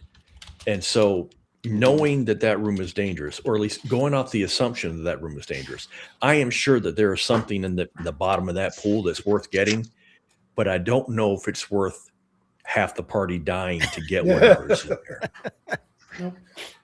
Yeah, it's interesting. Did you It's guys end interesting. up finishing the room with the pillars? Or did No, you No. that's what I was talking Halfway. about when he burst into Yeah. flames. The first time we tried it, Nabil, the fighter, was like, I stepped forward, and my thief was like, cool, I'm going to stay back. And you know, Well, and that first, he was like, he moved his figure like all the way to the altar. And I was like, whoa, buddy, whoa. That's what I had to do. He's like, And- I'm going to the altar to check it out. And I'm like, whoa. And as soon as we walked You in, get I to was hear. like, okay, this because I'm playing the thief, and I was like, okay, this room is obviously trapped. And so, you know, what do you know? And Roger actually asked me, so you know, what do you think? And I was like, okay, well, there's these pillars all good. That's got to be part of the trap. So I'm searching around, and all he told me was they were definitely some kind of trap, and they were linked. The two pillars are linked, and I was like, okay, cool. We should not be in this room, is what, because my guy's got an 8 intelligence. So I'm like, we just need to leave. Nabil's like, no. And he went all the way forward. And Roger's like, whoa, back up. So he put him, you know, the first two are the fire pillars. And so as soon as he walked in, his clothes catch on fire, the torches catch on fire, everything caught on fire. And I was like, I told you we should have left. And then this week we go in, and the wizard's got a plan. I was like, when I saw that, I was like, oh, I'm about to get a level 2 spell. Do I have anything that goes through rocks? Do I have anything? I found Misty Step. I was like, okay, cool. The wizard has this genius idea. It probably isn't going to work, but the wizard thinks it's going to work. And so I got Misty Step. We went back. And so I got to experience 2 of them at the same time and then get back out of there. He burst into flames, and then he started choking on seawater. So And that was the first time that Ken almost died. my party wizard, when he rolled his first talent, rolled the talent about a random magic item. So we rolled it, and it happened to be a potion, and it was a potion with a purple swirling mist that would make him turn. He would turn into a mist for 3 rounds. Like think it gaseous was. form type Yeah, of thing. gaseous form. So they decided, hey, I'm going to drink this, and I'm going to go all the way down to the end, because they couldn't see the end. They couldn't see the altar or anything. So he did it, and he went down there, and then he decided, I'm going to stay here and let it wear off. And then when he did it, as soon as it wore off, all 4 of the pillar traps hit him. But he had stripped naked before he went, so he had nothing flammable. So I didn't do the flaming one. So he took off running as fast as he could, and he made it past the last pillar with 1 round. Like, you know, he was steps away from dying. He made it back, but you know, it was pretty lucky. Yeah. They don't know what the second 2 pillars do. They have some never theories, going to but know. We're never We're going going to find out. We got some guys with beefy hit points. They're just going to tank it. We're good to go. Your wizard cannot die. If your wizard dies, my thief has to leave the party. So Well, you can't be dying. you guys should be gonna okay die. since Rogers let you level up to 7 already. yeah. Just Yeah. go back and Your- carouse. Just go back and giving- carouse 4 more times. If given your interpretation of those rules, how are your guys going to get from level 2 to level 5 in your 3-level dungeon? So this dungeon is only intended to get you to level 3. Oh, okay. You're supposed to be between 2 and 3 when you complete this dungeon. You guys are already 3 and 4. No, the one you were talking about earlier. You said it's for levels 2 through 5. 2 through Yeah. 5. Yeah. The 11 So that's level one. 90 It's- XP. I mean, it's also, this book is also 143 pages. Is there that much treasure in it? I'm sure there probably I guess is. I'm curious how the math works. Maybe you can report back to us on how close. Yeah, so like, are you going to run all of your guys? You're going to have them wait until they get to through that entire dungeon before they can carouse once. They've already they're gonna- caroused. They caroused twice last week and leveled the guy that with no experience hit level 2. That's Yeah. why I was, as soon as they did that, I'm like, this isn't right, guys. And they're like, oh no, you're just trying to keep us down. Wow. And I'm like, I said, I don't understand why. And I think it's because I've DM'd for 30 years and they haven't. They do not ever look at that side of it. And I try to explain to them, I go, you know, Yeah. in any one of these games, if something's too good to be true, there's always going to be a downside to it, you know, and they don't see that. I'm like, this isn't just Yeah, freely but what's handing the out. thing? Are you really going to let them go through all 11 levels before they can carouse once? Probably not. I don't know. I guess that'll come down to how fast that adventure goes. I haven't read it yet either. I don't know if Yeah. he actually puts in. Oh, There like might be this is a parts in the good- dungeon, like after a certain point, this would be a good point for the players to go carouse Yeah. or whatever. So that's That'd why be I'm cool. thinking maybe Yeah. once per session, like once per game session, carouse. I mean, you could still go back to town. You could still rest and heal up. I mean, right? I mean, I don't know. I mean, we'll discuss that. I mean, I'm not just going to make a rule on it without, Yeah. Yeah. without discussing it with the group. But I'm not but entirely. that's what I'm thinking. Like, I wouldn't do it like one adventure. Like, I couldn't imagine these guys. Like, I know what you're saying. Okay, they're level 3 and 4, but I mean, they're pretty much done with it. The funny part about it is if you look at the carousing, especially if you go into the advanced carousing stuff with Western Reaches, there's a good benefit to it without the experience. I mean, Yeah. they can Yeah, they can Yeah. learn new spells. They can, there's all kinds of stuff that they can do with it.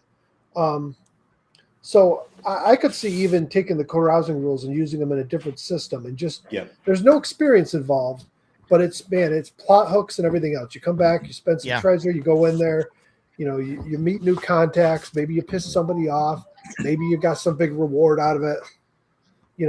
It's been like just for the role playing, like the wizard that just showed up, or the cleric that just showed up, Yeah. like he got put in the stocks outside and he rolled for So- for one D4 The days. town So on he fire or rolled something. a 4. So he's there for 4 days. So the party is basically like they're having their meeting as to what they're gonna do in the dungeon next. In front of the Like, stocks. out in town square, and in front of the stocks, Jason's thief is like throwing tomatoes at the guy, and I mean, this is where they're 18 decks discussing I'd what never they're gonna miss. do. well, Hilarious. I could handle that. But what happened with mine was when they went carousing the first time, 2 of them rolled that result and ended up in the stocks. And the other 2 players were like, oh, well, they're in the stocks for 3 days. Let's go carouse again while they're in there. And the 2 players are like, really? You're going to go and spend money and do this while we're sitting here in stocks? And they're like, yeah. So they went and did that. Yeah. Wow. They leveled. And I'm like, okay. Wow. And one of the guys, I could. Yeah, that sounds a little broken. one guy Yeah. looked at me and he goes, are you going to let them do that? I go, I'm not going to stop them. I go, that's up to you. You guys are the party. You guys work these problems out between yourselves. Yeah, I don't necessarily think that's a rule issue. That's a player issue. It is a player. Yeah. It is a player issue, but the players exploited the rules. Right. Because You can do that in any game, though. Like, it's Right, not. I don't I- think it's a game issue. I think it's the type of players that are doing it. Like, I haven't agree. had that issue in my game. It was just the reason the conversation came up was after Roger's first session. I asked him about carousing, and he had told me, oh, they're methodical. They go in, they get some treasure, they come back out, they go and carouse. They go back in, they get some treasure, they come back out, they carouse. And after it happened in my party that way, when I looked up the rules, that's why I sent Roger a message and the links from Kelsey. I'm like, this is not how it's intended to be. She even says if you allow them to do that, it's broken. You're misusing the system by allowing them to do it because you're just getting extra experience and leveling faster than you should be. And again, if that's fine with the group, that's fine in your game. I'm a big proponent of you run your game however you want. Sure. I just like to know what the rules state before I start changing them. I was like, the game I was a player in, we didn't carouse every session, but like any session where we could go back to town at the end of it, we would carouse. And it made sense because it wasn't like we were just running a dungeon. Like, it was a longer. So like over the course, I don't know how many sessions we played. It was quite a few. Like at the end of it, like my guy was like 8th level, so, but I think with the style of game we were playing that it made sense because like if we just waited till the end of this adventure, we were doing the Norse style Cursed Scroll. Yeah. We were playing that. The So Viking there was a one. lot of stuff. Yeah, the Viking one, which Yeah. was really cool, by the way. Yeah, we would do. I don't think we did it. I mean, almost every session, I'll say we probably did do carousing, but there was definitely sessions where we weren't back in town, so we couldn't, like it just didn't happen. And that's kind of how I've been doing it with my guys. I think they've only caroused. I mean, some of the characters, it's because they've died so many times. Like they may we had one, my friend Matt, his character leveled up to second level, and then the very next encounter when they headed back to the dungeon was a random encounter, and he got killed in that. So like it didn't really matter. Like he died. Yeah. And, I think so. I that- got one character that's third level, and the rest are second level. I think that too, for like what you were saying earlier, Mike, like my dungeon's a half a day away from town. And so I Same. think like Mine's not once that far. that's done, like, and we start doing like wilderness stuff and it's 4 or 5 days away, like now it's like a big deal to come back Yeah. to town. And there's going to be several random encounter rolls and like so they're not going to do that multiple times a session. Right. So I think some of that's on me, like on as far as that goes. So I think that'll work itself out. I think one of the other parts about it that really struck me is, like Death Angel just said, it's how you dump your gold basically, and that's true. That is true. But I think the intention is you do the dungeon, you get a big sum of gold, because the more gold you put into it, the better the result can be. Mhm. But it doesn't scale proportionally. Like, so Right. 1200 might give you 6 XP max, where 100 still gets you 4 XP max. So you could sit there and turn around and say, listen, we're going to, if our dungeon's half a day away, we're going to come back every 2 days here and carouse. And instead of dumping 1200, we're going to dump 300 and do it 4 times. And your numbers are going to be way higher, more experience than you would if you had dumped, you're not going to get the top tier and the benefit, the benefit portion, but you're going to get way more XP at the lower tier, repeating it over and over. So I don't know. It's just from experience, it's been great. And even at my super high level of 3, I'm still dying. So we haven't broken anything and we're having a great time. So I don't see the downside. Maybe in a long-term campaign thing, I could see that. But and that's where Decado and I have been talking about whether or not the system is really designed for long-term campaigning. It's great for dungeons. It's great for dungeon delving. You want to do a one shot, or you want to do 6 sessions in a row, and you want to pump through a dungeon, then by all means let them carouse and do it and get the levels and whatnot. But if you want to do a long campaign, you're not going to have a long campaign if they do that all the time. It's going to blow through it fast. What if we did a campaign that was just an entire super large dungeon crawl? Yeah, it depends on what the max level of the dungeon is. So, I'll tell you something. We were talking. I asked you if you wanted me to pull out some stuff, and I've got books and boxes and all kinds of stuff over here. I mean, I'm thinking about Barrow Maze or Dwaro Deep or something like that, like where you could not run this long term in Shark. I don't think you would blow through it way too fast. Even if you take the level treasure, out. you drop it down to 1/10 of the treasure, you're still going to level out from carousing and everything else. It's just not going to work. Though you play this in first edition or second edition, it was designed for first. So you just run this in AD&D, and you could run this campaign for 2 years straight and never finish the dungeon. But that's one of the things. I mean, I'm used to playing games where it took 3-4 sessions maybe to hit second level.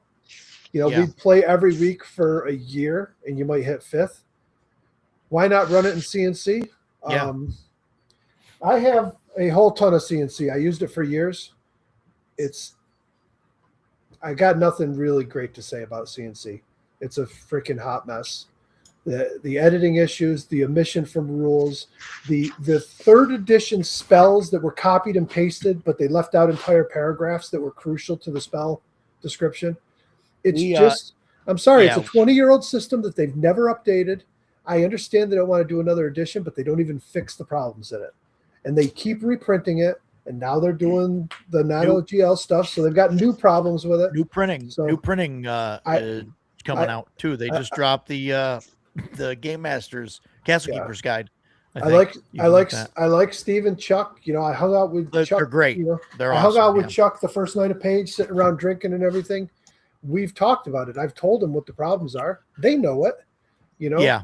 Last No, night, I've had the same conversations with those guys. last night they were doing a live stream playing a game. It was all the Troll Lords, and George Hardy sent me a message and goes, Chuck asked in the stream, why is Chuck wanted to know how everybody was getting a 7 on their initiative when you only roll a d6 for initiative. And they were like, What? because you don't roll a d6 for initiative. Wow. These guys don't know their own rules. Yeah. I've asked Steve a million times about spells and how they're supposed to work, and he laughs about it. Oh, I don't know. Well, he I says just he doesn't make it know. up. Yeah. Yeah. That's what he does. Yeah.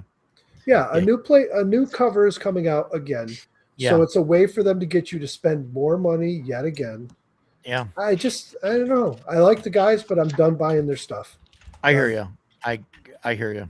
100%. I don't think the system's, terrible. I mean, I would run it again, but My second edition Player's Handbook, DM's Guide, and Monster Manual sat on my desk when we played CNC, because every time there was something in there that was omitted in CNC, we'd have to look into those books to get a roll. So yeah. I don't know. Yeah. I liked it for quite a while until we just stopped liking it. It just the issues just got too annoying after a while. Yeah. No, I hear you. I hear you. No, we had Yeah. similar issues. And remember, Roger, Um, we talked about their bookbinding. Yeah. So when the new covers Yep. came out, the very first Yep. new covers came out, I got the first batch of them. Yeah. Can you see this up Yeah, there? I can see that. Can Yeah, you I see it can hanging that. on the bottom? Yep. The whole Yep. inside is ripping. I asked Yeah. them why this was happening, and you know what the answer was? Because they took their old books, they took the covers off them and put the new covers on the old books, so Oh. they had stock to sell. And they screwed them all up. And after I sent them pictures and showed it to them, they laughed about it and said, "Oh, whatever." So We're shuffling. I didn't buy another one. Trying to get you back up to the top, Roger. Glad to have you I'm back. never Ken. leaving. So yeah, no, it's interesting, right? And so, what do you think from a dungeon crawling perspective, though, for CNC, since we're on that? What do you think? There's not really any rules in there to Yeah. facilitate dungeon crawling. Yeah, I mean, it's just a basic kind of, I mean, it's sort of like a 1E, 3E hybrid Yeah. 1E does have I know. rules to it. kind of thing. CNC No. says- I'm not saying that it's right. No, I get that. Yeah. No. What I'm saying is it's The they class basically rebuilt 3E and they used The all class stats design- and stuff from class 1E. design is very much like 1E. Everything Yeah. else is based off of 3E. Yeah, right. But I mean, we ran it for a while and used it at the table, and it wasn't. It's not bad. We had fun playing it. yeah, It just yeah. the issues with it finally just got to the point where we'd had enough. And if I'm going to sit here and reference second edition every game we're playing, why am I? Yeah, not no, you just might as well playing- play second edition at that point. Yeah, Yeah, no, That's absolutely. true. I love second Yeah. edition. Yep. Yeah. so do I. Yeah. So, how do you guys feel about? So we talked about turns and time in the dungeon. I know there's a couple old school games. I know Dragon Slayer does this. I think they did this in first edition, where they have you have 10-minute turns, but every hour you've got to rest for 10 minutes. So you have to First take a edition did turn that. to a rest. Yeah, first edition did that. And I think in Dragon Slayer does I that think OSE does that too. as well. OSE might. Yeah, I'm not sure. What do you guys think about that? Taking a 10-minute like mandatory break every hour in dungeon crawling. 6 of 1. I don't recall my fighter signing up for any kind of union rules when I started dungeon delving. That's me being snarky. A But really, mandatory union break. if someone Every could hour. explain to me why I had to stop for 10 minutes, for the most part, when we have delved into dungeons, we haven't really kept track of time because it's so abstract. Sure. You know, we've been like, okay, if you're out for a day, it's out in the real world. We did that. You know, if there's a mechanic that's making me keep track of all those turns in the dungeon, then I want to know why you're forcing me to stop, because now I'm taking one of those turns that I have to keep track of and arbitrarily getting rid of it. And I don't like it was kind of like, you know, the 100 gold piece per level that we talked about early on. Yeah, right. So I'm not feeling that. But if somebody could tell me, here's why, and here's what happens if you don't, and it made sense to me, then I'm like, okay, that makes sense. I'm fine with it. Yeah. Let's go. But you know, like, you need to take a rest break. I'm not sprinting through the dungeon. We're going slowly. The thief's, you know, maybe the thief is getting mentally exhausted. Guys, I need to take 10 minutes to rest. I can see that. But everybody else, I'm like, man, I fought 2 goblins, dude. I didn't even break a sweat. I'm okay.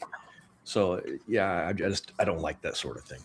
Yeah. So OSE advanced anyway. I don't know if it's in the other one, but it says resting. Where did you find what page? I'm on page 211 of the advanced fantasy book. It says resting, frequency of rest. Characters must rest for 1 turn every hour in the dungeon. So turn is 10 minutes in this case. A penalty for not resting. If characters press on without resting, they suffer a penalty of -1 to hit and damage rolls until they have rested for 1 turn. Yeah, but why? You know, that's an right. arbitrary No, enforcement of an arbitrary rule. Yeah. You know, there's just you know, it's story time with Jason. I was deployed to Bosnia in 1996, and while we were in the Lajman area, we heard an explosion. I was a combat engineer, and my squad was tapped to go out. And it turns out there was a Bosnian guy outside the wire that hit a landmine.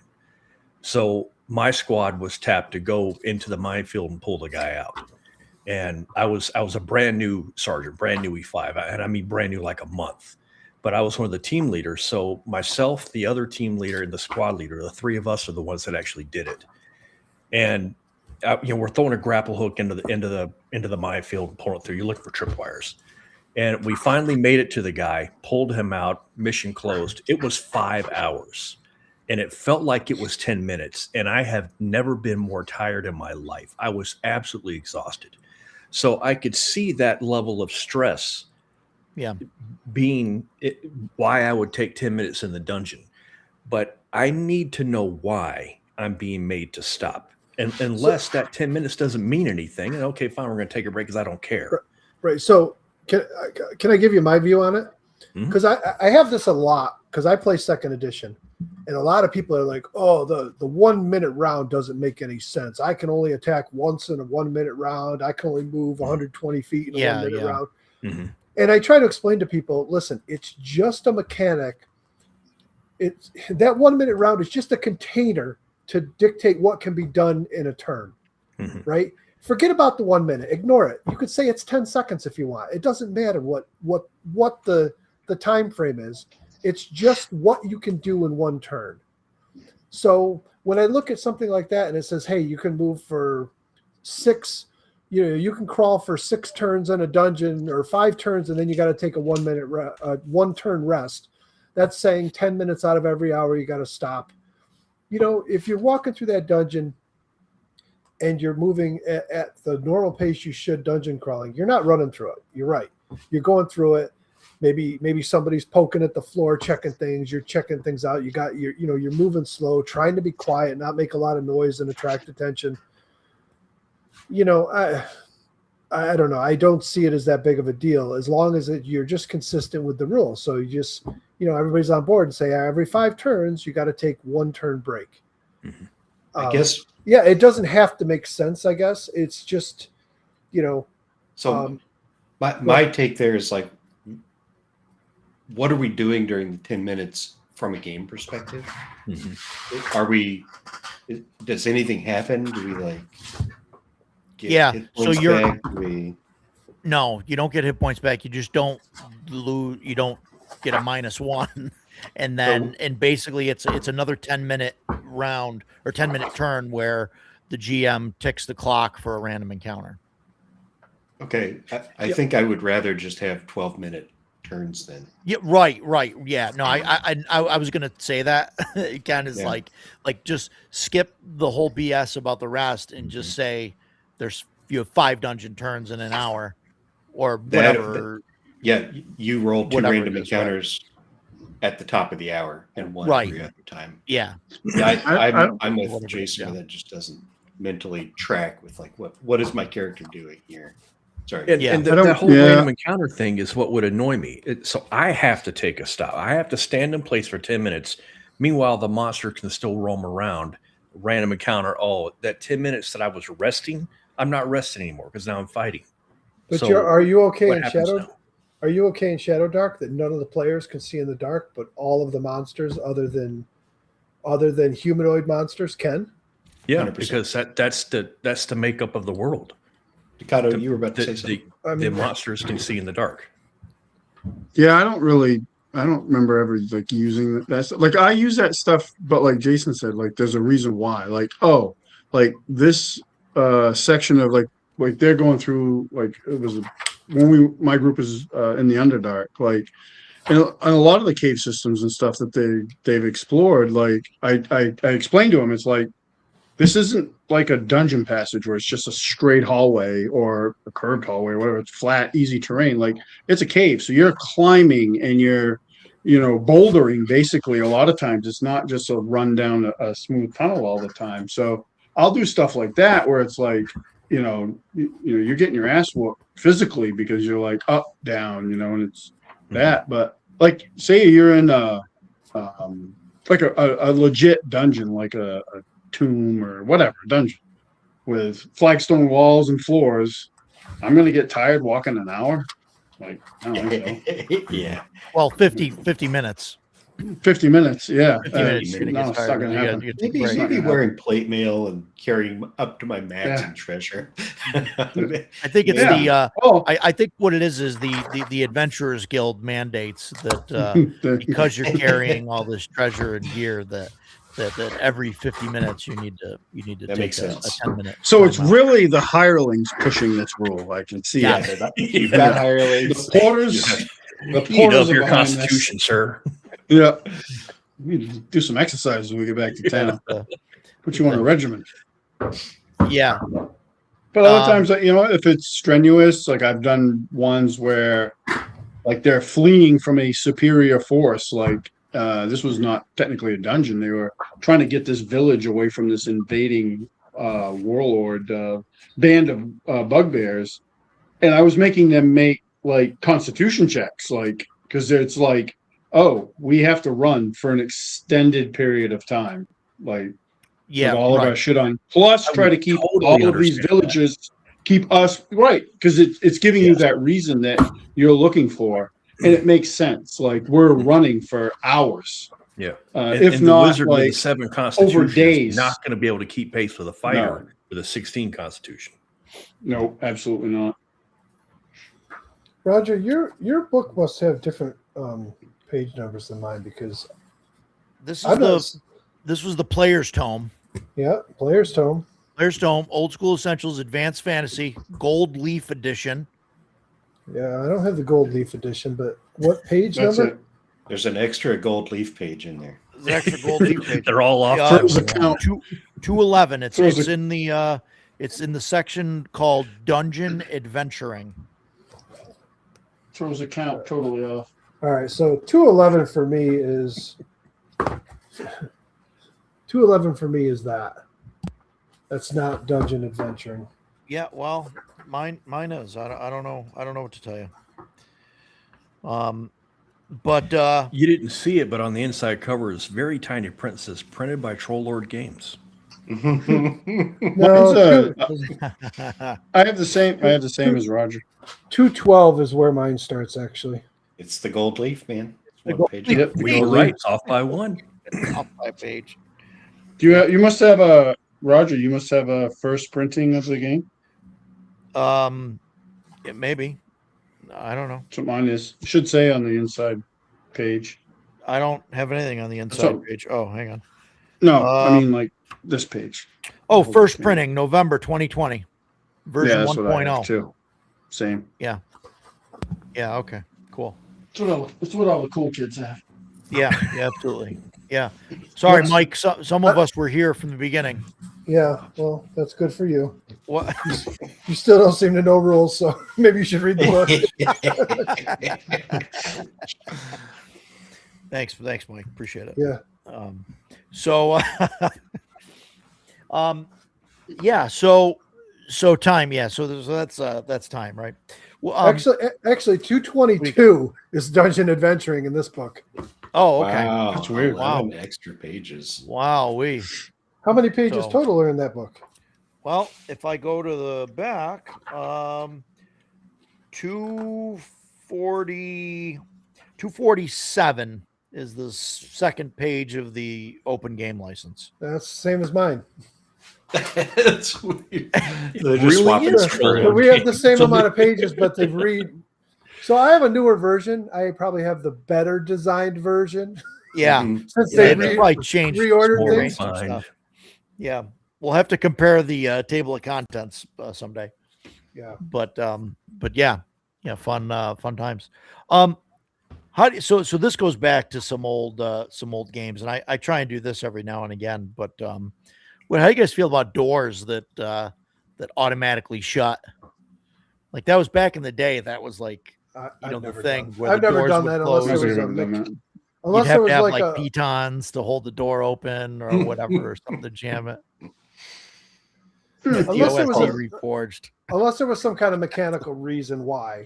Yeah, Maybe the right. Yeah. if it sat on a slope or something and the door Yeah. opened outwards, so it would always That was always the thing. I think it's even in OSE. I would look it up, but then we'd argue about that page number for 20 minutes. But should I say for 2 turns? But I think OSE says the same thing. Let's where take a it's, break in 3. We'll have to take a break. It says the same thing, that doors automatically close, and and that was like a thing in first edition. That it and I think basics Yeah. and all that. I never used that stuff unless, like Yeah. Mike said, unless there was a reason, like it was designed that way, or Yeah, or somebody comes never- through and closes the door or something like Right. that. Yeah, Yeah. yeah. Well, for me, every element of the dungeon is only there to like help me tell the story of the dungeon. Sure. And so, if it's trap, it's designed by kobolds, and the feeling of it should be koboldish, right? Not designed by a lich or something. Right. So if it's an automatic Vinci. closing door, then yeah, in the Lich's dungeon, a ghost is going to close that door behind you. And in the Kobold dungeon, a weird little string with a weight on it pulls, and now there's a Yeah. latch that flips. But I'll be honest, this Yeah. conversation is only reminding me of why I love 2E so much, because a lot of these weird, obscure rules have been done away with. They've, applied common sense to the situation rather than having a hard rule to it. mhm. I know you don't like 2E, Roger, but I mean, I told you it's okay that you're wrong. Yeah, no, it's all right. It's just not something that I really like grew up playing. You know what I mean? I Yeah. played yeah, basic. I didn't either. And then got into some 1E stuff. I started in '86. I started DMing in '88. In my town, there were no game shops. There was nothing. There was Walden Books. So in 1989, second edition came out, and that's what Mhm. was available. So, I have my 1E Sure. books that I've had, but we wanted to buy new books, so we'd buy them. And I could tell you, up until about 2000, when I had stopped playing for a while, we literally played a 1E 2E hybrid all along. Yeah, Mixed in the rules we liked, and Yeah. That's what we did. I had AD&D and then saw no reason to switch to 2E, but like something would come out that I liked, so like I think, oh, we'll grab that. Like the kit books were real popular. Like we'd grab those and stuff. So the kit- complete books, I should say. I Well, never those- got any of the green ones like Jason though. Those are. I wish I had been more into that as a kid because I still have all my I have flat all books. I have all the red ones and I have all the blue ones. The blue ones are some of the best books made for second edition. Preach. Yeah. They sure are, man. The Yeah. green ones, the reason I never had the green ones, they're great books and all, but I always ran my own homebrew setting and I never really wanted any of this stuff. I didn't, Yeah. It reminds me of Castles and Crusades, and Davis wants to throw in every freaking period weapon known to man in the game. And it's like, why? And And they give all him do a base 1d3 damage of damage. 3. 1d3 damage and cost 5 silver pieces. Yeah. Yeah. So I just never got Um, into those. That's why I don't know them. We were talking about death earlier when we were talking about well, mostly Ken dying, but how do you guys feel? So in Shadow Dark, right? I guess that's probably the comparison system, at least for me today, right? Because That's what we're all happened playing to right playing, now. and Yeah.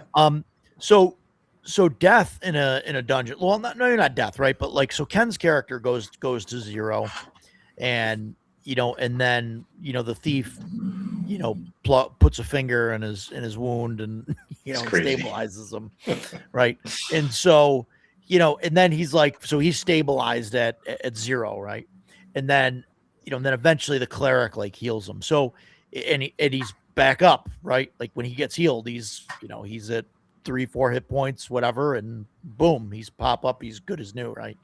Like in some of the older systems. Now, I'm not saying that we should be punishing, right? But in some of the older systems, it was like, everything's at like a -4 or whatever until you can like rest for like 2 or 3 days or whatever. Even if you're healed the full, but if you go to 0, you're considered. But, You need that healing time before you can. but I can tell you in AD&D, anything below 0 was an optional rule, which most Right. people I knew used. So that was the benefit. You can survive below 0. They come and bandage you up and you're at -4. But by the rules on the death's door, no amount of healing can bring you above 0. 0, I think, yeah. You have to have natural rest to be able to move. And I know some people are like, "Oh, it sucks. We're in a dungeon, and now we got to leave the dungeon, or we got to find a place to camp down." Well, that's part of the game. I mean, Yeah. I don't know. No, I get it. I'm just I wondering, agree how with do you that. feel about that as opposed to I like got the a way question. Shadow Dark does it? Well, I got a question. You mentioned in Shadow Dark, say he goes down. You said the thief stabilizes him and then heals him. The thief. No, I stabilized him. Or not- and then the cleric. Or, cast I'm sorry, the Cure Light. cleric. Yeah, but why wouldn't you just have the cleric cast Cure Light? He was Because- inside a cloaker at the time. He, Oh, Yeah, Ken with his magnificent constitution rolled whatever he rolled, and then he had 1 round left. Yeah. And my thief was the only one, as stupid Okay. as he is, that was consciously aware of the fact that Ken's about to die. Yeah. Mhm. So instead of attacking another cloaker, I ran over and And the stuck my cleric- finger in the hole. and you got lucky And the- because and the stabilize cleric is realized- not a- Heck yeah, I did. right. He's and got the a cleric -1. went after. Yeah, Ken, I said so- earlier that if Ken's wizard dies, my thief's going to leave the group. My thief feels that Ken is his older brother. They're not related. Everybody knows I get too deep into my characters, and I have not done that with this guy. But my guy is monumentally stupid, and every time we go to town, I roll 6 on the carousing charts. The Thieves Guild takes 10% of my money. The only people that have not abused or taken advantage of my thief is this party. And the only person in the party that dipshit, that is my character's name, really believes is looking out for him is Ken's wizard. So when Ken's wizard started getting beat down, my thief immediately went into, I must protect him. And so I ran over and tried to do first aid. I could not even watch the die roll because I knew I was going to roll a 2 or some nonsense like that. Yeah. I That's turned away. incredible. And I dropped the die on the table and everybody started cheering. And I Yeah. looked and I had rolled an 18. And so Yeah. with my -1 intelligence, I got a 17. I was like, oh my God, I saved him. And so That's then wild. so now he's stable.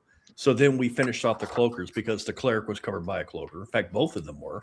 Yeah. And so we finished off the cloakers. The cleric came over and then healed him. And then 5 minutes later, he got stabbed again and went down again. That's how it happened. Yeah, whatever happened to rule of first heal stabilize only brings you to 0. And then, yeah, I haven't seen that one in a while either. I don't know. I don't know if that was 3E or not. CNC, it must have been because CNC has it. Okay, CNC does that. Yeah, it brings you to 0. Yeah, Um, you can go up after that. but That's how we but- do it. Yeah, I mean, and so I mean, it seems like we're mostly at a consensus. I don't remember, Mike. How does second edition handle it when you're Second in the edition, dungeon? second you edition die. handles it if you go down below 0. That's what I was just looking for. But I grabbed the player's handbook. I need the DM's guide. All right. So You know, yeah, and Mike go ahead. Mike talked earlier ahead, about the players complaining because now we got to go back to town and all that. For me, it depends on the level of realism that you want in your game. If you're playing high fantasy, I don't care if the dude goes to full hit points overnight. It's just not a big deal. If I'm playing something like Grim and Perilous, which I won't play because the guy doesn't want me to, but whatever. If I'm playing something that is purposely difficult, Grim and Perilous or Lion and Dragon, RPG Pundit, his stuff is very realistic in the rules. If I'm playing something like that, and my character gets taken down to -4, but I survive, I expect to have bed rest for a week. And that's just, guys, go on without me. It's not a big deal. I understand. Because there's that level of realism that is built into the system. But otherwise, it just doesn't matter to me, man. The healer can bring me all the way up, or I need bed rest. It's fine. Whatever. I'm okay with either way. Yeah. And, Okay, so yeah, there you go. Well, I was wrong about it. So the hovering on death's door optional rule says that if you go below 0, you immediately drop and you lose 1 hit point around until your wounds have been bound. At -10, you die. Yep. And it says if cure spell of some type is cast upon him, the character is immediately restored to 1 hit point, no more. Further cures do the character no good till he's had at least 1 day of rest. Yeah. Until such time he's weak and unable to fight and barely able to move, must stop and rest off and can't cast spells, and is generally confused and feverish. He is able to move and can somewhat hold disjointed conversations. That's it. If heal is cast, the higher level heal spell, Yep. his hit points are restored as per the spell, has full vitality and wits. So if you just use a cure light, he gets to 1 hit point, and you're still going to have to go and camp, but you're not dragging his body around. He can still help him get out of the dungeon, and he has to rest often. Is that more than 10 minutes an hour then? Or there is no 10 minutes an hour in second edition. He's got to rest for 20 minutes an hour. Yeah. That's no. So do you use that rule, Mike? Yes. Okay. Hovering on death's door, we always use that. Okay.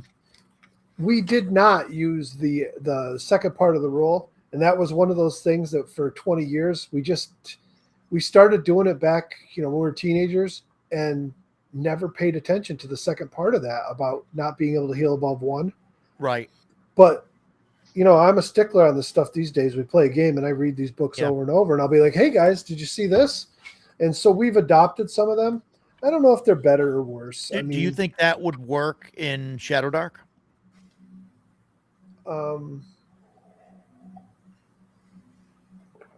Well, I allowed them to heal, to cast Cure Light on a downed character, and they got full. They were able to get however many hit points they healed them for, and they got back up. Yeah. I didn't make them heal to 1. There was no rule that said so. Right. That's one of those things I try, especially playing a new system. I try and play it as close. Run it as written. Right. Yeah. Yeah. I agree. I don't like making house rules until you actually know what works and doesn't. Yeah. I think the thing with Shadow Dark too is I don't know if because like in CNC that how I run it is if they go below 0, they get healed. That only basically brings them to 0 and stabilized, regardless of how much hit points they roll. Not regardless. I mean, if they're down 2 hit points, they're -2, and the healer rolls 12 on his healing roll, he's only at 0. And then he has to burn another spell if they want to bring him up so he's up and around and moving. He's just not going to die. I wouldn't do that with Shadow Dark just because, at least in my experience with it, Shadow Dark, you're fragile enough as it is. I mean, bringing some guy back up to his full hit points might be 1 to 3 hit points. It's not, anything crazy. So it's yeah, right. Yep. Yeah. What 2E lacks is any type of rules for dungeon movement. They don't differentiate. So, and Really? we never played it that way. We played it with you go into a dungeon, you've got your base movement rate. That's how we moved. I'm just amazed that you said 2E was lacking something. That's wild. Yeah, well, so I just looked at the 1E book, and 1E doesn't have any exact rules for that movement either. Oh, AD&D. So they got away from it. So BX and DECME and OD&D Yeah. all had rules for that stuff. because I thought And- it was you can move your movement, and that was a dungeon turn because you're and you're moving slower Well, because yeah, it's you still exploring have and all turns and all that stuff, but I don't. Yeah.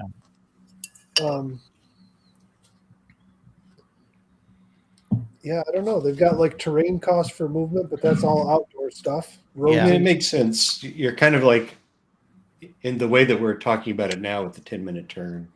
This is like a mini game the way you break into combat, and it's a whole different subsystem.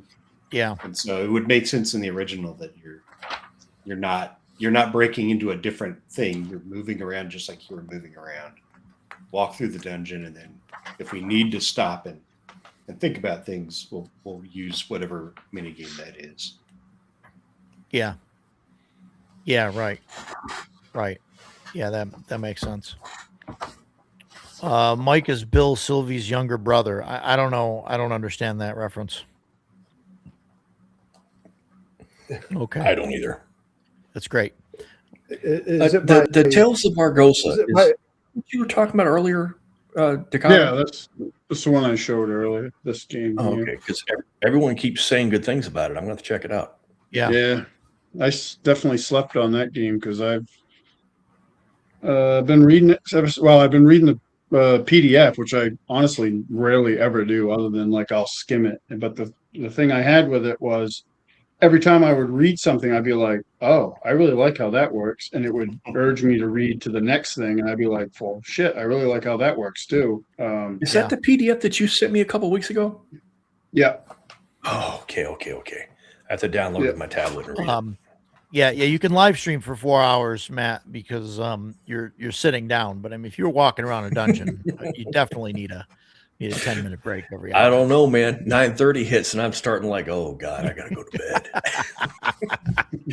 But I've also been dealing with my Checking out. job for all day, so Yeah. maybe it's the same Um, thing. Man, we finished that stream last night, and they wanted to talk for another hour. Yeah, we do that too. We used to do Yeah. that. Not anymore, Yeah, man. but it's Well, yeah. yeah, but Yes, it's I not gotta midnight go. when we're getting off. So. Yeah. Oh, Bill thinks there's no other no point to other editions after first So edition. I'm not like Bill Sylvie.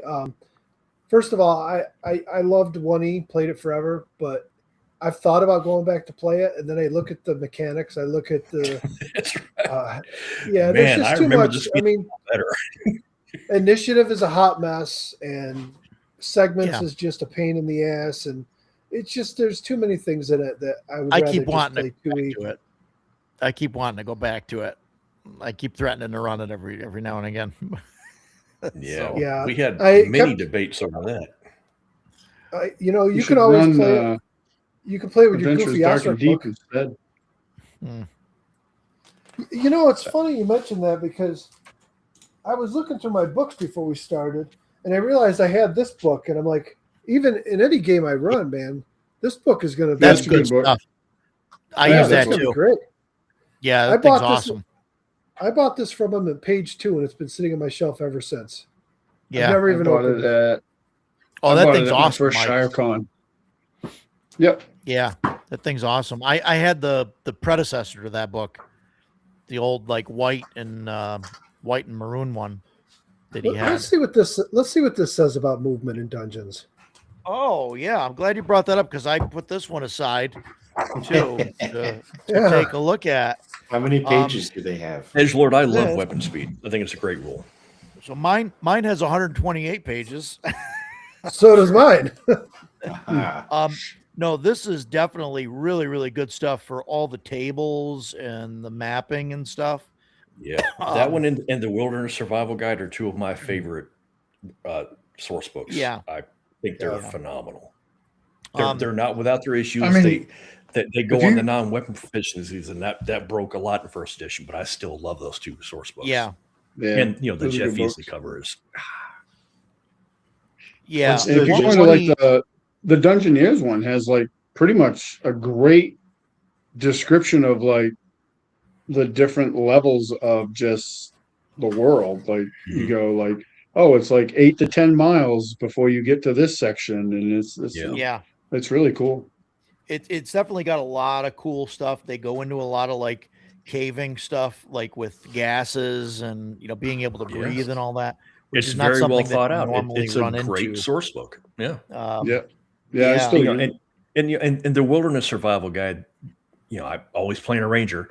It talks about, excessive wind speeds interfering with missile combat. And I'm like, oh, I would love to Yeah. have like real weather effects in my game. I really like that sort of thing. So for me, they're great. Yeah, it's cool stuff. So while Mike's going to look that up, and something that kind of is touched on in the book is mapping. Right now, I'm normally pretty lenient with a map. Now, I used to not be. I used to have players make the map, and that got annoying because I would have players that wanted everything to be perfect, and and I kept getting, is this right? Is this right? And I'm Yeah. like, listen, man, you're under torchlight. You're trying to hurry through the dungeon. And so now I just end up putting the map out on the table generally, or at least parts of it, and let the players kind of go where they want to. If I have a clean map, that I can give them. But I'm thinking with Shadow Dark, I'm thinking I could go back to letting the players make the map, because then if the player doing the mapping is like, oh, is this right? I have zero problem saying, no, it's another square here, and this is this way, and that's that Yeah. way. Because if We're they gonna be want like, to spend shut up.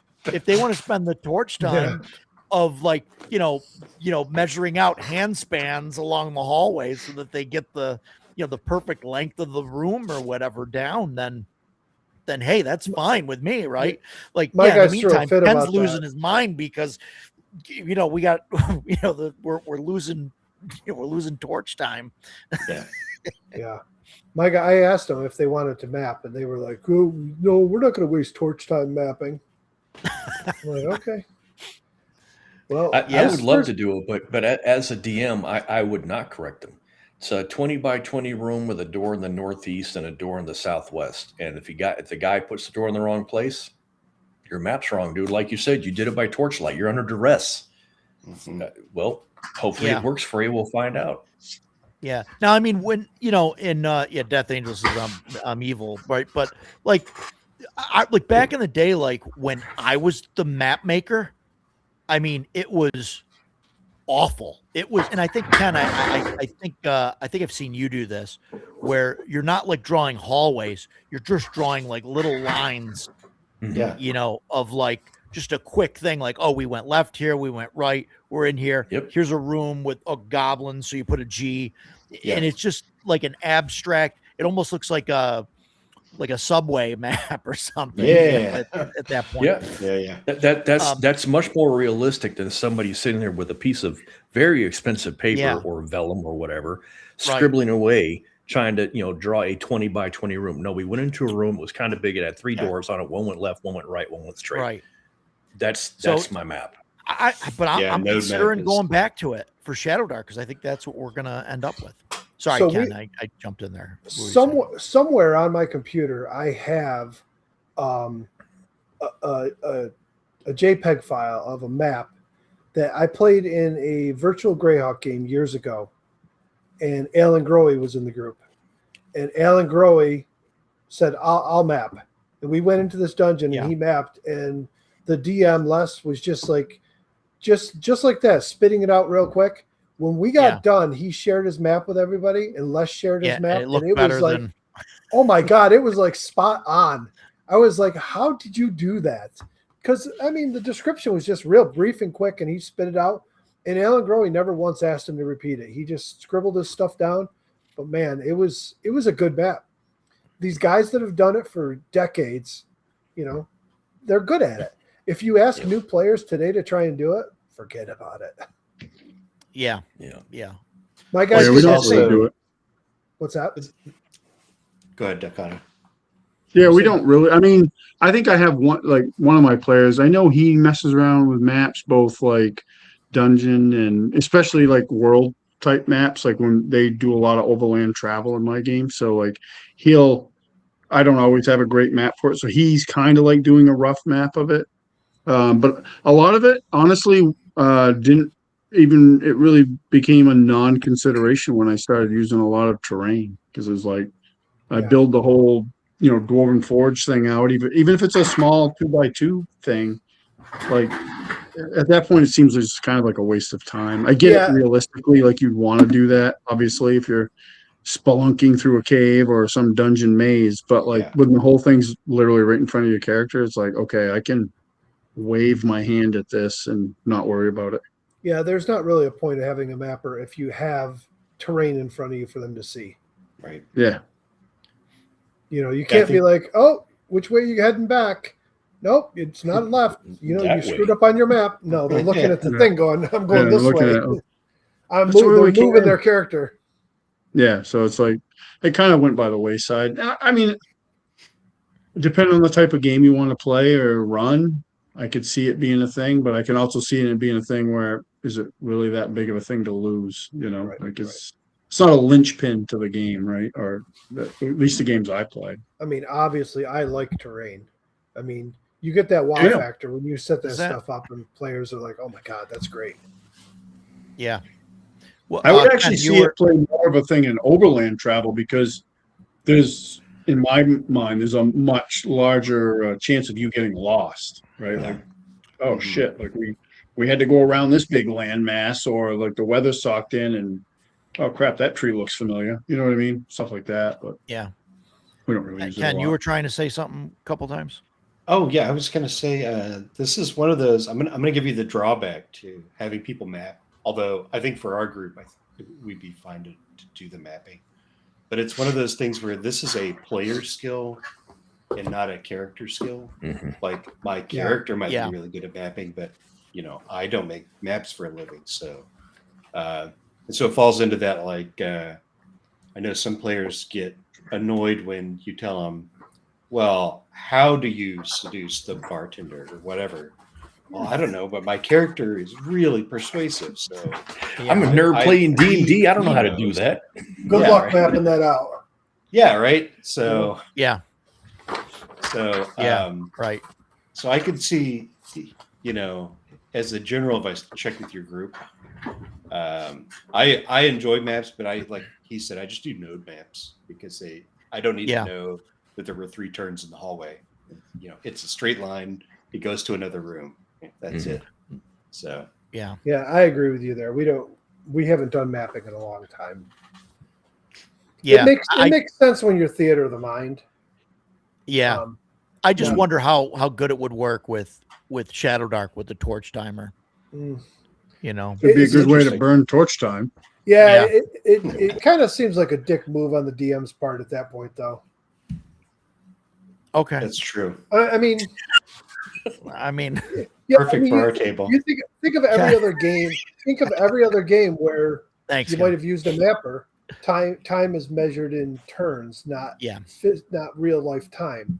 Yeah. As soon as you put that real life Yeah. timer on them, and you start requiring them to do things like that. No, Yeah, I'm it's- not requiring. There's no Well- requirement. You don't have to make a map. Do you want to get back out?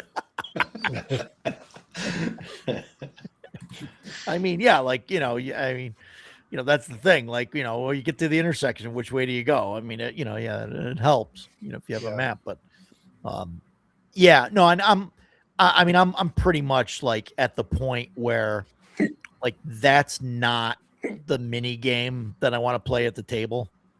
That's You know, true too, right? Like, so that's why I generally just put the map out.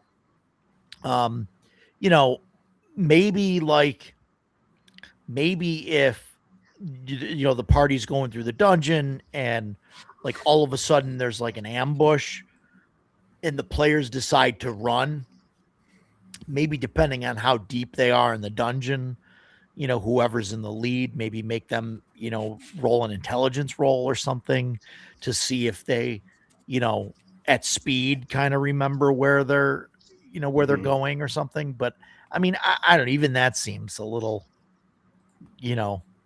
like dickish or whatever to do, So Me too. It maybe I'd depend like on to. the layout of the dungeon you're in. I mean, if it's like a maze, like the map that Mike Right. held up, that would Yeah. be like, okay, you need to make some checks on the way out of That's here what to I make mean. sure Yeah. you Yeah. don't get lost. But if it's like Well- the other dungeons that he held up for, or somebody held up for Oh, right. that Shadow Dark adventure, I mean, come on. Like, Yeah, if you can't right. find Yeah. your way out of that, you probably shouldn't have gone in there. So I'll be Yeah, honest. I'll be honest, and I might be in the minority here, but for my games, I much prefer stuff like this to Yeah. giant hulking Oh, no. dungeons that take sessions and sessions and 100%. sessions. I like stuff I like this. agree. Like a 1 session type of dungeon. Yeah. I agree, but I also like occasionally like want to see like a huge dungeon that can't get like completed in like one So- session. So look, Or, I've never run this, right? But Yeah, I've run, yeah. but my players have gone into Undermountain plenty of times. But it's always been for little short stints, like, hey, you got to go recover this for us, Right. and they'll, Right. they might be given them a little map, and there was an entrance to come in, or they had a guide. I never ran this because I'm not I'm all using that about right just now. killing my players. You're using the return or the original? Wow. Oh, is that the return? That's That's return. Yeah. That's return. No, I'm using the original. Oh, is that Tomb of Horrors? Those Yeah. two more horrors, yeah. Oh yeah, fuck It that com- adventure. It No, comes I'm with the using original also. Raw to 7 parts. The box is very similar. Yeah. Yeah. I played Tomb of Annihilation. That was, I mean, it was my buddy Chris did a great job running it, but not my favorite adventure. Yeah. This one I would actually Dragon love to Mountain. run. This is like level 9, 10 to 15. In most of the dungeon, you're avoiding kobolds because they love to. They're little guerrilla warfare, shooting poisoned arrows at you and everything else throughout there. But there's multiple, tribes of kobolds and different factions. You got to actually work with some of them. And Yeah. It's- I like Tomb of Horrors was just made to kill players. Yeah. And I It was I designed would for- love to run Tomb of Horrors for a group, not like my regular campaign. I mean, I would run it for that group, but not for like those characters, unless somebody really wanted to run those, run their character through there. lose their But character. like do it with like maybe like in Shadow Dark, maybe do like 10th level characters or something, right? And have them go through and just let them generate new characters, new 10th level characters as people die, and just see like how many characters we go through to you finally run- defeat. you run it like a Isra. gauntlet, a high You know level what I mean? gauntlet. Yeah, a high level gauntlet. Like because I think like just getting in the right front door is like, you know what I mean? You lose 3 Yeah. people to that. You know what I mean? I mean, it's ridiculous. It's ridiculous. Like the first 2 pages of that module is like about the false doors. And there's no, I haven't played this yet. stone but hell. One of the nice parts about it is, it's broken up into smaller sections.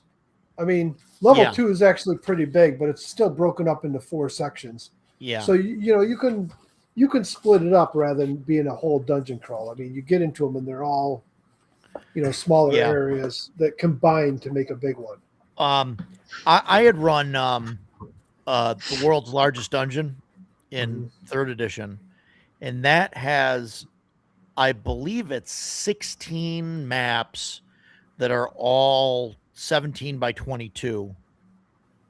And it's huge. I mean, every like section has its own kind of thing going on. And I have mean, to it question was- if it's really larger than Ardenval.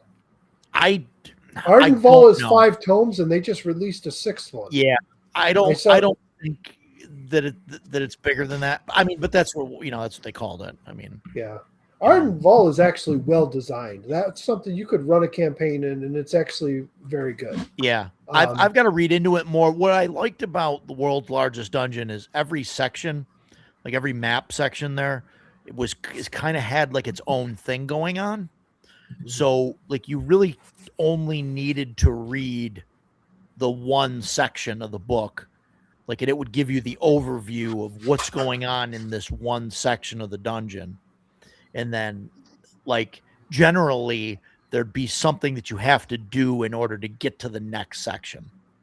So like the doors would be locked to the next section because there's certain factions or whatever that have the key or whatever. So you kind of had to like deal with that before you go to the next section. So it kind of like kept everything contained as you went through, which I think was nice. But I mean, And now somebody brought up Dragon Slayer earlier. I've never played any of Greg's dungeons. I have a couple of them on PDF. I don't have any of them on books.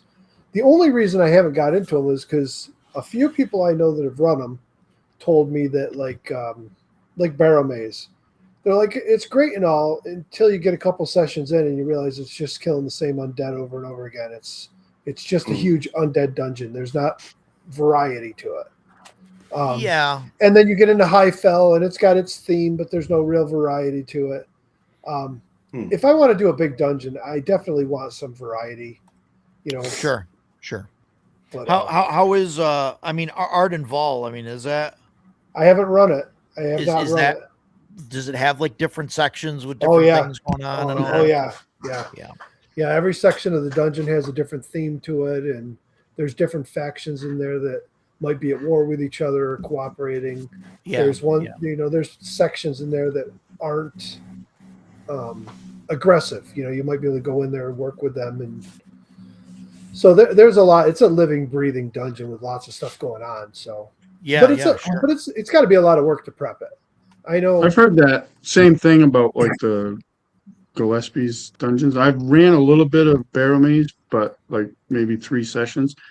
But I played like I think 8 or 9 sessions in Highfell, and I didn't feel that at all as a player. No. Like we met all sorts of different things, and there's a whole floating island of different wizard towers, and there's a lot of like there's some mystery to it with like some different things you locate, but you're not sure, or you find, and you're like, well, I don't know where. Like they're like portals and teleportation areas, but you're like, well, that looks like one that you'd be incoming from, but we don't know where it would, then you find an outgoing one, but you're like, I don't know where this take me. Different monsters, stuff like that. So I don't know. That one I think has a bit from so far. We're gonna play it again this summer. My son runs it, so he'll pick it up this summer. Edgelord said he likes Funhouse dungeons. One that I really was one of them. Yeah. One that I really want to run. I have it here. My wife printed it for me. I was going to go buy it the other day. The problem is it comes from Turkey, and they've stopped shipping to the U.S. because of the tariffs. So I can't get it right now. And somebody had it on RPG auctions, but they wanted like $150 for it. And that's Castle Zentillin. And I've read through Castle Zentillin. It is like, I don't want to call it a haunted house, but it is. It's a big mansion, and the whole family is in there. They're dead. They're ghosts. And there's all kinds of factions within it, and things that you do inside of there will either please or piss off the family inside. And if you piss them off, it gets worse for you. But it's very highly rated. I heard it's really good. The stuff I read was really cool. A huge variety to it. It depends on the writing. I mean, I could stand Curse. I absolutely freaking love Ravenloft. I have the 2E House of Strahd. I have the first edition. I don't have the 3rd edition one, but I played the 5th edition one. That was the last 5th edition game we played, and I hated it. The stuff that they added felt like it was just shoehorning extra stuff in to make it longer. I ran it.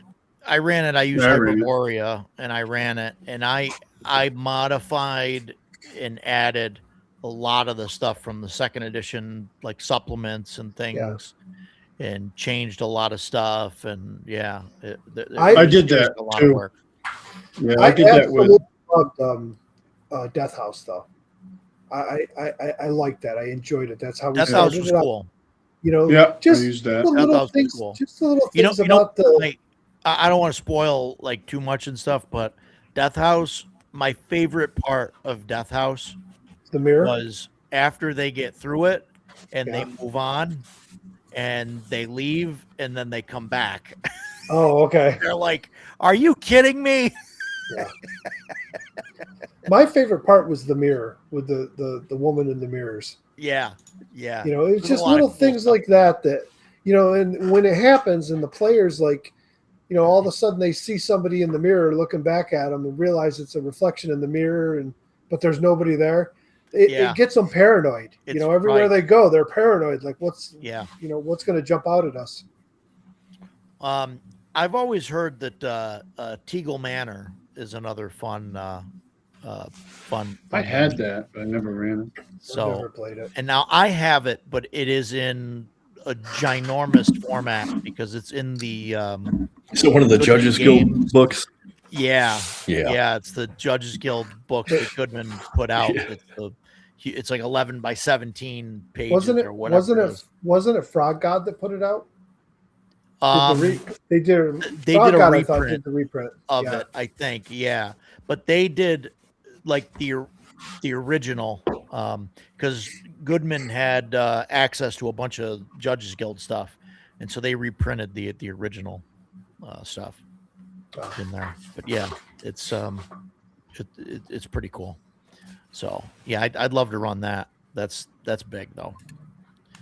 A lot of stuff. So I don't know, could be fun, but I think dungeons like that could be a lot more fun if the dungeon itself is well designed, and sure. instead of the focus being on the dungeon crawling mechanics, instead of worrying about your movement and the torch timer and everything, if you have a really well written dungeon that captures the players, I think Yeah. that could be more fun. So yeah, I play in a monthly group where we're playing using Dragonbane, but we're playing a dungeon, mega dungeon called Ave Nox, and it's Yeah. a system neutral mega dungeon. So that that group really likes Dragonbane, which is awesome anyway. So we're using that, and it's awesome. Like it doesn't ever feel like, because the problem with like dungeons, especially mega dungeons, is they can get to a point where it just feels like you're just booting one door after another. Yeah. And there's no variety. And this thing is just chock full of variety. Like there's different factions, there's different weird friggin' monsters, and just it's really fun. Like I look forward to it every month when we get to play. Like it's a blast, and it's made by I don't know the name, but they wrote this book, which is The Weird and the Wild, Yeah. which basically takes a forest, a creepy ass forest, and gives you a way to make a forest encounter like a dungeon, right? And then they wrote this book, which does the same thing pretty much, but you take a city and kind of treat it like a dungeon. Both are really good books. I don't have the Ave Nox book because I'm playing in it, but I will eventually buy it just to have, because it is really cool. Like I have not. We've been playing it for a while too, and I mean it's not, like I said, it keeps it interesting and not getting bored with it. Like just because we're going in the dungeon, there's so much different things going on. And it's like and weird like stuff too, which I like. At some point, we've all played 5e, right? Yeah. Sadly, yes. Yeah. Yeah, So sadly. the one really shining point of 5e for me was what. I won't say it was Waterdeep Dragon Heist because I heavily modified it because I thought the adventure was poorly written. But I love running city adventures, urban stuff like that. I did pick up, it's in the 2E box set for the City of Splendors. I haven't run it in 2E yet, but I ran Blue Alley. I picked it up for 5E. It was on a third-party thing on DM's Guild. Blue Alley is a dungeon that's in Waterdeep. You actually go down this alley and go in, and this dungeon supposedly changes all the time. It was so much fun. It wasn't a huge dungeon. It took them, I think, 2 sessions to get through. They had all kinds of weird stuff, like had little things like there would be warnings on the wall. There was some treasure there, and if they picked it up, they got cursed, and they were at disadvantage for stealing the treasure. And they had other things that, like, there'd be a warning not to touch it, something. And if they did, they got teleported outside of the dungeon naked. So all their gear was still back in the dungeon, and they had to go back and try and recover it.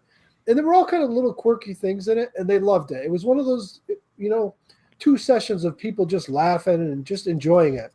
And it didn't matter that it was 5e and we were already starting to get sick of it. It was just fun to play. So that's why I think, just a well-written dungeon can definitely surpass the weird rules of each system. And, you don't have to worry as much about the dungeon crawling rules if you're just having fun. Yeah, right. Well, I think that's right. Like, I think the hallmark of a good game and maybe even a good game master, right, is like knowing when to use the rules and knowing when to like push them out of the way, and only use the stuff that you need when you need to use it. Because if you followed like every rule to the letter, like I think no matter what game it is, right? Like, I mean, eventually it just gets old, right? Where you're like, because now you can't walk 5 feet without making a check or something, or so yeah. I mean, I think some of that's definitely on the GM, and I think having a like a good module definitely helps, with that, because it gets players out of the mindset of looking at their character sheet or looking at their abilities, and it gets them to look at like the player starts looking at the dungeon and saying, hey, what can we do here, or what's the next step, or what can we do, without looking at the character sheet and trying to push a button. So I think that's important. Hey, Edgelord, have you looked at Curse Scrolls 6 with the City of Masks? I think you could have a lot of fun with City of Masks. I read through it. I like some of the factions in there. I like some of the stuff she put in there. Obviously I would imagine it's going to be expanded in Western Reaches, but it's a good starting point. I think, it'd be a fun city to run adventures in. I like urban stuff. Yeah, I had tried to use Talus. That was that's Monty Cook's giant like city, and it was for 3rd edition, and I had used that, and it was I mean, my players spent like weeks there just doing stuff. Some of it was crazy because it's so big, and so they end up running around and trying to like find different shops and like going in all that, like running those sessions is just ridiculous. I hate those sessions of running just shopping sprees, but there was like stuff to do, from like the old lady that's got rats in her basement. Somebody stole the chalice from the, from one from one temple, and and it's from another. Then you find out it's wasn't the opposing temple, but a neutral temple. There's like a whole thing going on there, and so yeah, some of that stuff could be fun. It's generally not the game that I like to run, but I mean, with the carousing and stuff that's going on in Shadow Dark, I mean, I might have to change that. I don't know. There's an old Dragon magazine or Dungeon magazine adventure for Waterdeep that some merchant hires you because he had gotten basically gotten a shipment in of some dinosaur eggs, and he had stashed them away in the back room, and they hatched overnight, and they escaped through the basement into the sewers. And he doesn't want anybody to find out about it, and he's like hiring the adventurers to go take care of it. So what I did was, when I started the campaign, I actually had the party escorting a merchant that was bringing those dragon eggs, and at some point he had split ways with them and asked them to deliver them. So they delivered them to the guy, and then it was 4 or 5 sessions later where now this came up, and he was getting them back there, and it all tied in, and they really enjoyed that because it all kind of fit in with it. And these are that's the one thing I love about Dragon and Dungeon magazine. You can find some great little adventures that you could just plop in anywhere. It doesn't matter what system. You could just, change the stuff up a little. You could run that in Shadow Dark easily. Mm-hmm. Yeah, right. Yeah, I'd like to try and run some of those the older dungeons and stuff in Shadow Dark. I don't know how they're gonna how many changes and stuff I'll need to make, but Well, and those are a good way to add your dungeon content into like a city. So they do all their stuff, but then when they call them, now you got to go into the sewers. So now you got your sewer maps, and it's a straight up dungeon crawl where you're hunting little baby dinosaurs. yeah, that's cool. Yeah, that could be fun. Yeah, that's definitely more stuff that I want to do more of. Trying to have more little things like that are different plot hooks and stuff that going on in town and even for out of town stuff. But yeah, we'll have to see where that goes. So we talked a little bit about, I wrote down favorite dungeons. I know there was some talk in the chat. I think, about that. And we all talked a lot, but did you guys have any other favorite dungeons that you haven't been mentioned? Palace of the Silver Princess. It was the very first dungeon that I ever got run through. My first time playing Dungeons and Dragons. My character survived, fell in love with Dungeons and Dragons, and that was that. Good to go. Very cool. Nice. Smokehouse T1. Yeah. Cool. Yeah. Moat House is fun. Yeah, I've run Moat House so many times. Yeah. I've always been partial to Keep on the Borderlands. I've ran that, I don't know, countless times in different systems and things like that. And it's just that was like my first module, that I ran from the basic set that I bought. So it's interesting. Of course it was. Oh my God. Of course it was, right? Of course it was. Yeah. But, oddly enough, dungeons that I don't like Mike held up earlier, the Undermountain. I have Undermountain. I have never met a single person that can honestly say they went through the whole thing. I've met plenty of people that did a little bit here and there. It was designed to be this mega dungeon that, the whole story is you're going to go down and there's riches and all that.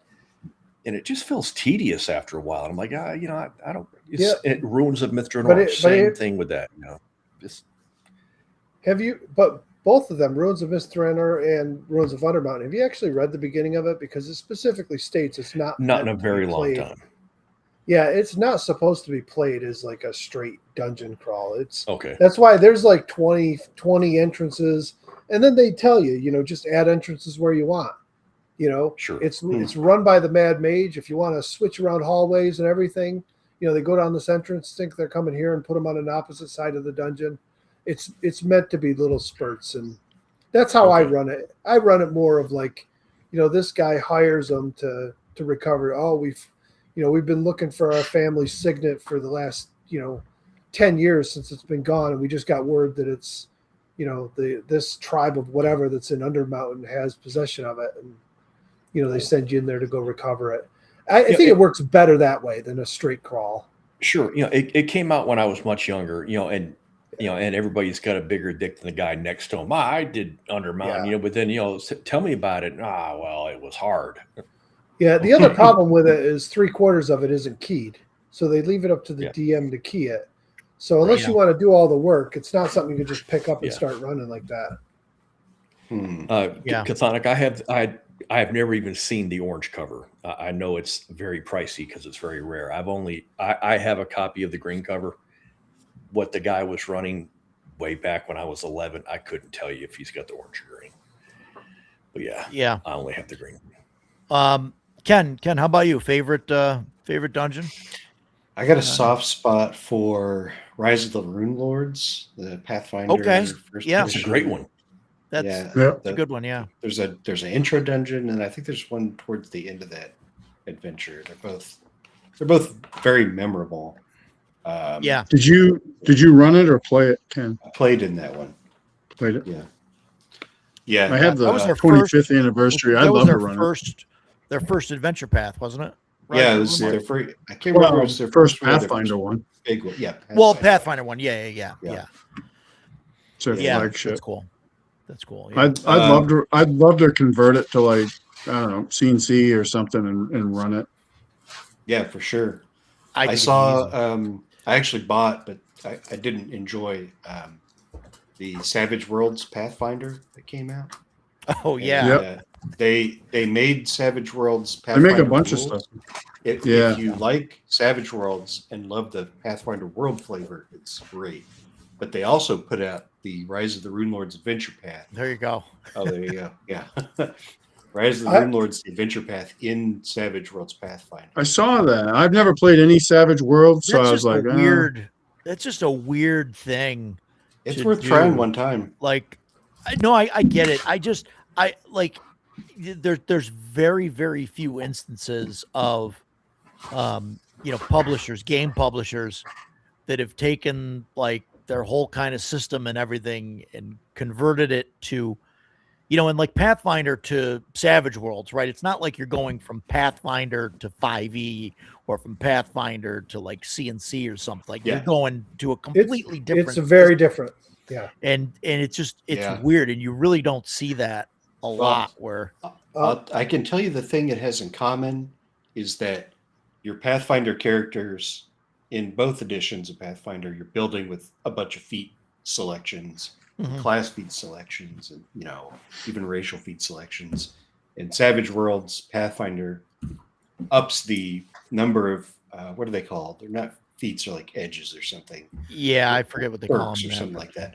Yeah. So whatever it is in Savage Worlds, you have a similar build process that you do, even though the dice are just all over the map. Mhm. It is not at all like playing Pathfinder. But when you go through to build the character, they have skills kind of like Pathfinder does. Yeah, it's a very different game though. So I if think you've never Savage played it, Worlds. go for it. I think Savage Worlds is best in Deadlands, and part of The- that the, being the OG, because- right? Yeah, well, this is where Savage Worlds came from. It's Yep. when they decided to redo the rules for Deadlands, they made Savage Worlds, and it applies to a lot of systems. But I can't imagine running like Pathfinder with it. I never thought about running a fantasy game with it. I think it works good for this. It's a whole different type of system, though. You get skill points, you put them into skills. And those skills are like D4, D6, D8, D10, Yeah. D12. Yeah, And as you add up those skills, you move up to higher tiers, and those are the dice you roll. Yep. And then, of course, there's exploding dice. And if you roll the max, you get to roll again, and you keep going. And, when we played our Deadlands game, one of the players the party got challenged to a duel by a high level guy. And, nobody wanted to fight him. And then one of my players was like, screw it, I'll do it. I don't care. And he went up and he was like brand new and fought this guy. And he got three exploding dice 3 times in a row and killed the guy. And it was Yeah. like everybody's cheering and it was great. It's very improbable, but Mhm. anything can happen in the system. yeah. And it makes sense when you're sitting there shooting guns back and forth at each other. One good shot could take somebody out. Doesn't matter if you're low level, high level, whatever. He just got that one good shot because he got those exploding dice. Yeah. So, but the problem with it is it requires you to take cover, to go prone, to put conditions in there to make it harder. And they tried to play it like D&D. They wanted to just straight up fight people, stand and shoot Yeah. at them, and or run up and try and melee them. And it was tough because they made it very difficult on themselves. They Yeah. couldn't get out of the mindset because it's such a different game. I will say, so I saw a comment here about Pathfinder is slower at higher levels. And yeah, 100% agree. Same with D&D. I think a lot of the D20 5e is too. Yep. Yeah. will end up being very slow at higher levels.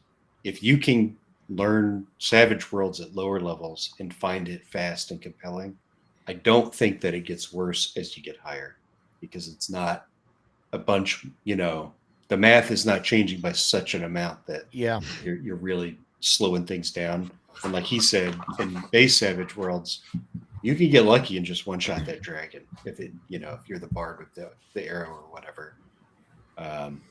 But yeah, it for my money, I found it to be very slow at first level. So it's like I don't know true. why we keep doing this. Yeah. I'm talking about Savage Worlds. So Yeah, yeah. it's interesting. I just want to amend that. You know, you said D20 systems and stuff. I think like I would exclude like any of like the OSR kind of games from that person. I don't know if you would too, or if that's like That's I an mean like things interesting like thought, Shadow yeah. Dark or I have you to know, see I at high mean, level. yeah, I guess we'll see. You know, on higher level. And next Uh, session, we'll just spend the whole time carousing. And There you the go. second That's after that, we'll Carouse find out. 9 Level times. 10 Yeah, characters. Yeah, I'll- we'll do it. I think you're right, Roger. Though, like in my experience with like seeing actually like a 5e game and an OSR style game run almost side Yeah. by side, like the difference in turn speed is pretty dramatic, just because you don't have Yeah. the laundry list of friggin' things you can do. Like, It's like do the thing, and then it's the next person's turn. and that's the Not thing. do And 6 things. Yeah, I mean, the misconception is like people see like an OSR character sheet and they're like, oh, well, my character can't do anything. And like, that's not at all true. Yeah. But you don't have like, your action, bonus action, reaction, Yeah. all that nonsense just slows the game down. Yeah. And Greatly my slows the game experience with by a ton.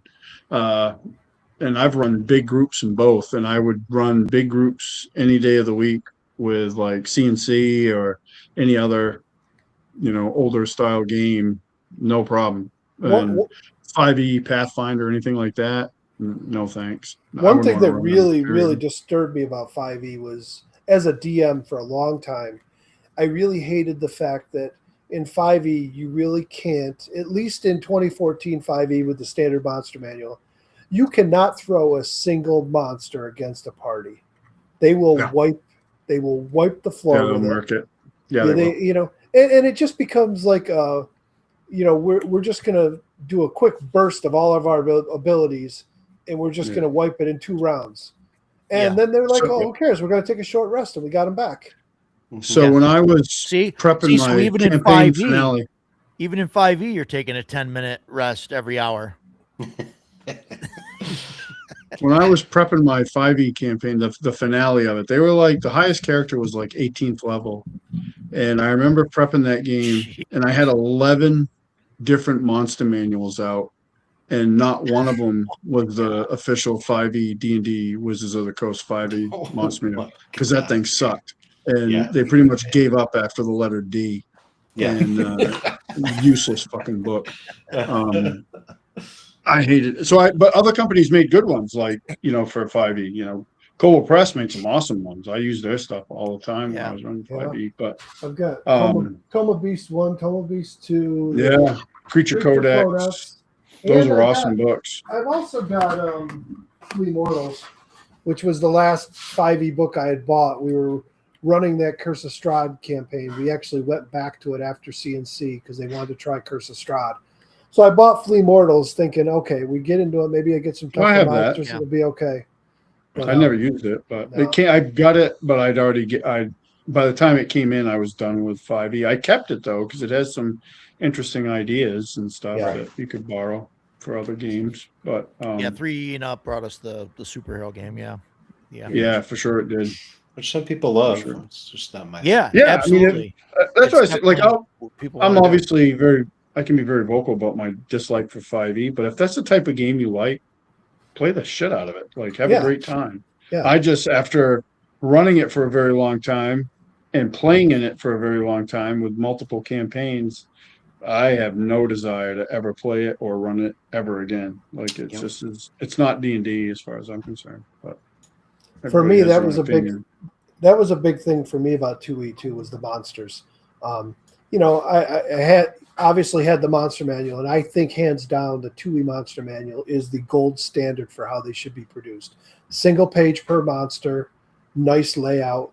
All the stuff that you need is in the stat block. All the descriptive stuff is down below.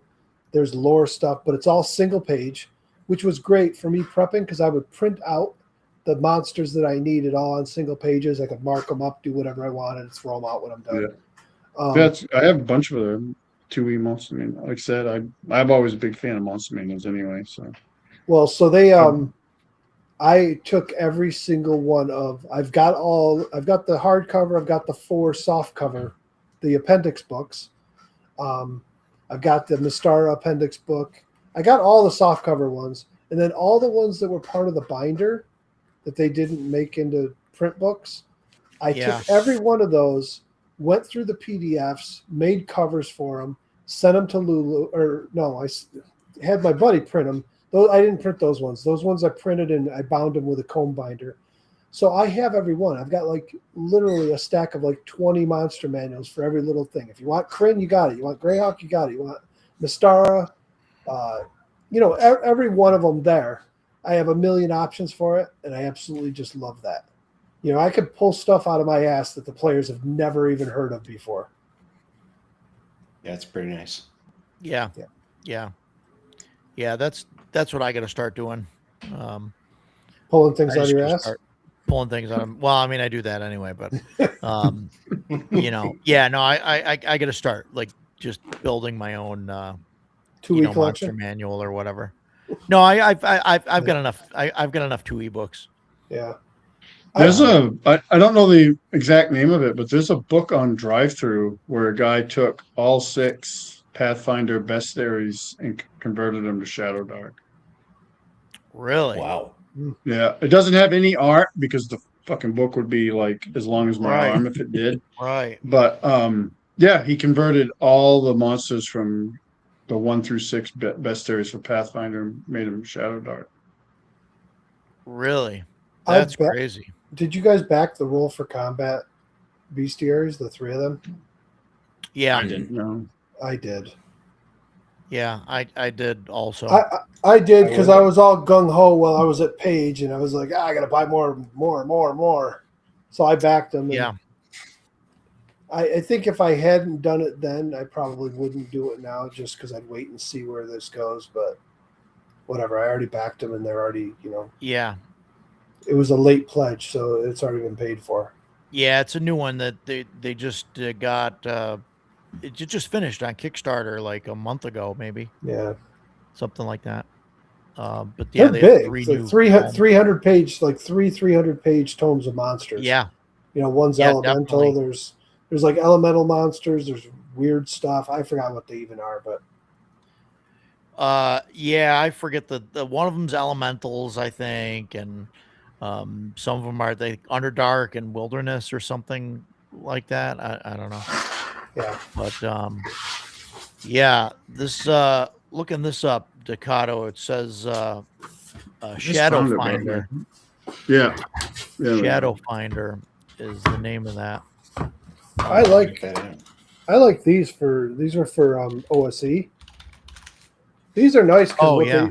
what they do is they take all the standard monsters and then they're advanced. So they'll add, like, if you got oozes, there's 5 different variations of types of oozes, and with all different blocks for them. And they add, there's more dragons, there's more of this, there's just more of everything that's standard in it. It doesn't introduce new stuff, like new whole monsters. It introduces variants of each of the old types, Right. which is nice because you can keep your players on their toes when they like, oh, we fought this before. No, you haven't fought this one.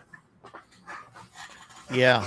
Wow. Yeah, this is crazy. It's $50 for the soft cover black and white book. 520 pages. It They says said nearly 1,800 descriptions and stat blocks. That's This is for wild. the Shadow Finder there. I think that's neat. Crazy. I just I think I can make up monsters I need for the next session 95% of the time. Yeah. My Especially only with issue the with grid light system, right? Oh, right. Yeah, with the light system, it's easy. I think my issue with that is because the art isn't there and it's like 6 bestiaries. Like I'm only gonna know a quarter of what's in there. Like there's just gonna be some weird That's great name though, right? thing, and I'm not gonna know what it is. So I'll have to. Yeah, I can't Make it up. imagine. I can't imagine getting like the Kobold Press books and not having artwork because they got some weird off the wall monsters in Yeah. there. And It didn't, I mean, I don't have it, but like, I thought of that too, because that's one of the things that used to bother me about the that Monsters and Treasures book that Mike Yeah. held up is it didn't have art for all the monsters, and some of them I'm like, I have no idea what this friggin' thing is. But with the Pathfinder one, I have all 6 of the bestiaries. So if it's like, what the hell's this thing? Yeah, but I'll now just go you're going to look at the- reference. Now you're going to reference 2 books of or 7 books, Not right? the- Those 6 things at the table or whatever. Or I mean, No, I'm gonna look it up before I run it and be like, Well, oh, that's yeah. what it is. And if I need Right. to, I can go to Google and be like, show me a picture of this wow. fucking thing, and then just print that picture off, and this is what you guys see. Roger, what Credit- Ducato is credit referring to there is called prep. Oh. We can talk about it. what's that? What's that? Good DMs do it all the time. I've heard What's that? it might help. Do stuff before the game? What? Yeah, it's during? like What are you homework. talking about? What are you talking about? That sounds exhausting. That'll is be the wizardry. next favorite clip we're going to see. Yeah. Oh man. That's a good one. Yeah. No, I get it. I just like if you're gonna look in a book and then to find a monster and then like you're gonna try to find the conversion for it. Like what direction are you gonna go in? Are you gonna go into the Shadow Dark book and then you're gonna find like, oh, I need a 5th level monster or whatever. So then you find the monster and then you gotta go in the Pathfinder book to find a picture of it. I mean, And I just or- treat it like a or you're gonna reference find book, it. right? Yeah, like- yeah, right. I mean, you can't like realistically, like if he put there's 1,800 monsters in that. It's 520 No, I get it. pages. It would be Yeah, right. 3 times at least Right, if he it'd had be- art it'd for be all of it. 1,800 pages, right? It'd be 1,800 Yeah, it'd be pages, yeah. it'd be unmanageable. That'd be Which cool. would be That'd be you, cool. you don't want to manage 2 books. Amazing. Try managing an 1,800 page book at your table and Yeah, see how well right. that works out. It's Right. not going to. So Yeah. I have no problem like looking like if I'm Yeah. looking through, I'm like, oh, I need something different, and say I'm looking like based on hit dice. I'm like, oh, well, that's 10 hit. What the hell is this thing? Google. Oh, Yeah, all right, right. yeah, that'll work. Or nope, that's not going to work. I mean, I haven't bought like a lot of Shadow Dark stuff other than some adventures and whatever Kelsey puts out. I've backed both her Yeah, Kickstarters sure. because again, I don't know how much more playtime it's going to get at the table if the guys are going to want to revisit it or whatnot. So there's a lot of great stuff out there, especially for Shadow Dark. Sure. But like, if we're not going to use it, I don't feel like investing in it. I'm Yeah, struggling. I'm struggling trying new games with my group. It just gets frustrating to argue with players about rules every time we put something new on the table. I don't have that issue because like my Thursday night group, that's what we do. Like we round robin it, and like I'm running Shadow Dark, and the next game up will be 2nd edition Ravenloft. We did DCC Lankmar. We'll go Yep. back to that. We did Dragon Slayer playing in Highfell. We'll go back to that. I've run Dragon Bane for that group. So we played different games. The only negative to that is that I've found is that we don't. I like long campaigns, and right now, I don't play in any. I run one. I run the only one for that.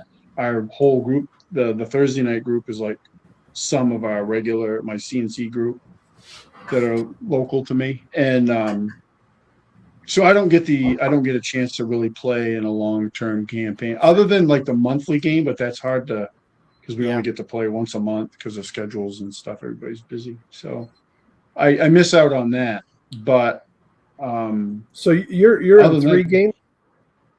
Yeah, I have a Thursday night group, and I have a Friday night group, but we've been really inconsistent. We play different games there too. I play a lot of Dragonbane with that group, but we play.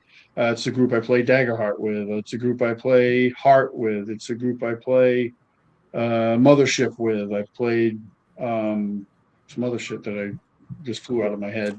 Played See it? Candela Obscura. I played a bunch of different games with that group. And then I played Dragonbane with a monthly group, and that's about it. See, I don't have that. We have a single group and we play every Sunday. And they have their preferences. Some of the guys are just stuck. They just, they're stuck yeah. with the same games they played 20, 30 years and don't want to Yeah. change. I have so in my CNC group, I have one of my players, like he doesn't like to jump around. Like pulling him from 5e to CNC was not work. I mean, he's good. Like he's a good dude. I've been playing with him since we were in our 20s when I met him. He was skeptical. He was very skeptical of CNC because I mean, as a player, it's hard not to like 5e because it's so player facing and empowering, where it does jack all Right. shit for DMs. It was hard. Like he would look at a CNC character sheet and he thought all the characters are going to just be cookie cutter because they don't have this laundry list of crap that we can do, which we've been used to since we started playing with like 3rd edition and every edition since. Mhm. So he was very skeptical, and he doesn't like the jump systems. But I've already kind of like let everybody know that like when this campaign's done, which it's going to probably be several years from now, honestly, I'm not probably going to run another CNC game. I'm more than likely going to switch to a different system. You know, whatever's firing me up at the time. You know, I definitely like running a bunch of different systems, but like I I think it's also good. want consistency in like yeah, my weekly game that I run every week. Like I want to run a long game and do it in one system. You know, and I thought CNC was going to be that system, and it turned out that it's not. But maybe Shadow Dark is, maybe it isn't. I don't know, but I'm With just saying, CNC, like, do you think no, go if ahead, we had Jason. not used Reforged, do you think if we had stuck with classic CNC, whatever you want to call it, do you think we would still be using it? I don't know. I don't think so. Because I think we would have ran into the same issues. Like I mean, yeah, I'm we running. we had issues with stuff, for Joe made it. Look at that. Hey, Joe. I like we had issues with them changing the spell names and like some of that stuff that go into the Reforged stuff. And then that was like, but none of those issues were big enough that made us say, geez, let's not play this. You know what I mean? I mean, it was just the layout, and like the biggest thing from the players was, you get everything at first level. Like that was the, and then nothing later. Like that was like the thing there. So I That's think not really that's true, though. Complaints. Yeah. Well, I that was agree. the yeah. right. It's Right, it's but I mean, true to a degree, but I really don't feel like it's true. No, but that's that's not a fine. complaint on Yeah. my group as. So, but I mean, so that was like part of it. So I think like the issues there that like would have happened either way. I don't Yeah, know. I don't run Reforged. Like I mean, I have the Reforged Monster Treasure, which I actually think in some ways is an improvement over the original one. One, it has art for Yeah, all the monsters. They took out and that they pulled out giant that middle chunk of section. Yeah, fey Fairies. creatures, fairies and stuff. which I like that stuff, but like I don't need that much stuff. Like it has Put in a separate pixies and a few other things in Yep. there. That's Yeah, great. but that was easily solved by going and getting these, the old Yeah. classic, and then Yeah. this one. And I Yeah, I use have that one. I use these at my tables instead of that big ass monstrosity with all the junk in it that they had. I honestly, for CNC, I honestly probably more often use the Adventures Dark and Deep bestiary than I do the CNC Monsters and Treasure. Hot garbage. Oh boy, yeah. Yeah, it is. What book So- was that? The Adventure Adventures Backpack. backpack. So yeah, I mean, I yeah. think I think that the switch would have happened anyway. I mean, I don't know. It's huge. We'll see. Yeah, I know that's the problem with Joe Block's book is it's Yeah. it's the size of the DCC book. It's great though because it what- has everything in it. What does that system offer that that isn't 1E? I mean, I haven't played it. I have the system, but it's like there's some things that I like. Like it, like I said, I haven't played it, but like reading it, it probably has the best version of the Bard I've ever seen. Yeah. Which system is that? I think he did a really good job with the classes. Adventures Dark and Deep. Joe Block. I also think though, like it kind of stuck with some of like stuff that maybe over time, like I just like a lighter thing. Like I like very light mechanics because I don't want the mechanics to get in the way of the play. So I don't need like weapon speed or stuff like that. I never How used dare it. I get it that it makes sense, but I don't need to juggle more numbers at the table. And this does things differently. Like he does change things. Like it's not just a copy of like AD&D. I mean, I'd like to get it to the table just to test run it, because that's really the only honest way to evaluate it, I think. But I will say this was the first book that I bought of the system because I love monster manuals, and I bought this book, and it's freaking awesome. Like I use it all the time. And it's easy. Seems easy to convert. So I don't really even convert anything. The only 2 books I bought from him were the Lost Tables and the Lost Beasts. Both good stuff. Right, Lost Tables. I have Lost Beasts. Yeah, I bought that. That was the first book I technically ever bought from him because I bought it from him at the first ShireCon I went to. These weren't out yet, but Yeah. I really like I like this book. Joe managed to print a house ruled edition of AD&D, and it's twice as big as AD&D. Well, I mean, in fairness, it's like, his process behind it was like, what would have been Gary's next evolution of it. And he did a ton of research on like articles, like that's why there's a jester class in it and stuff like that, because that's all stuff Gary wrote about, in Dragon or, online or whatever. So it was quite the daunting task. No, I get it. Looks awesome. I'm glad I own it. Maybe someday I'll run it. I'm just really pushing away from the bigger systems, I hate saying maybe I shouldn't, I mean, maybe for a longer campaign, Adventures Dark and Deep is something that I should look into, but, I don't know, I mean, my guys have to listen to me ramble on about because I like looking at different systems because I'm always looking for like what I think would be, a great game. And like lately, my Thursday night groups, all they've been getting inundated with is me talking about Tales of Argosa because I really like everything that I've seen it. I mean, there's one exception that I could do without, but other than that, like I just like how everything seems to look like it would work. Again, won't know until I actually get it to the table for a bit, which I'm hoping to be able to do after I finish Shadow Dark. I'm hoping they'll let me run a little bit of it to see what we think of it.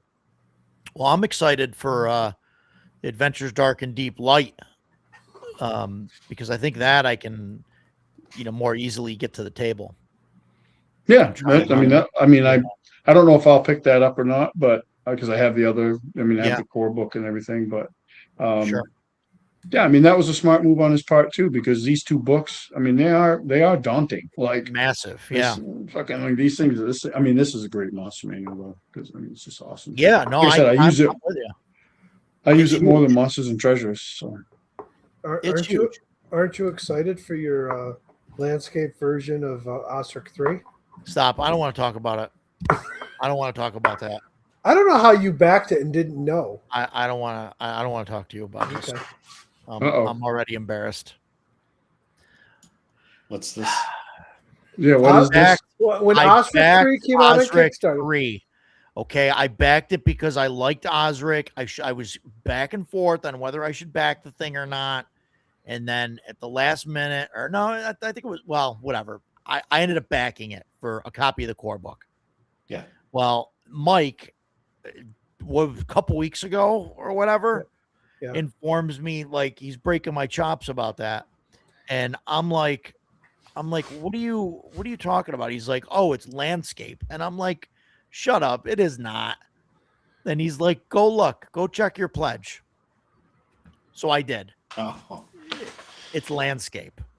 Why?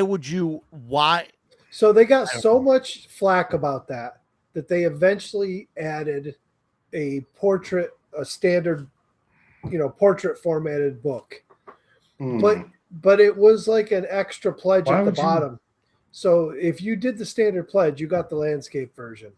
I don't know why they did that.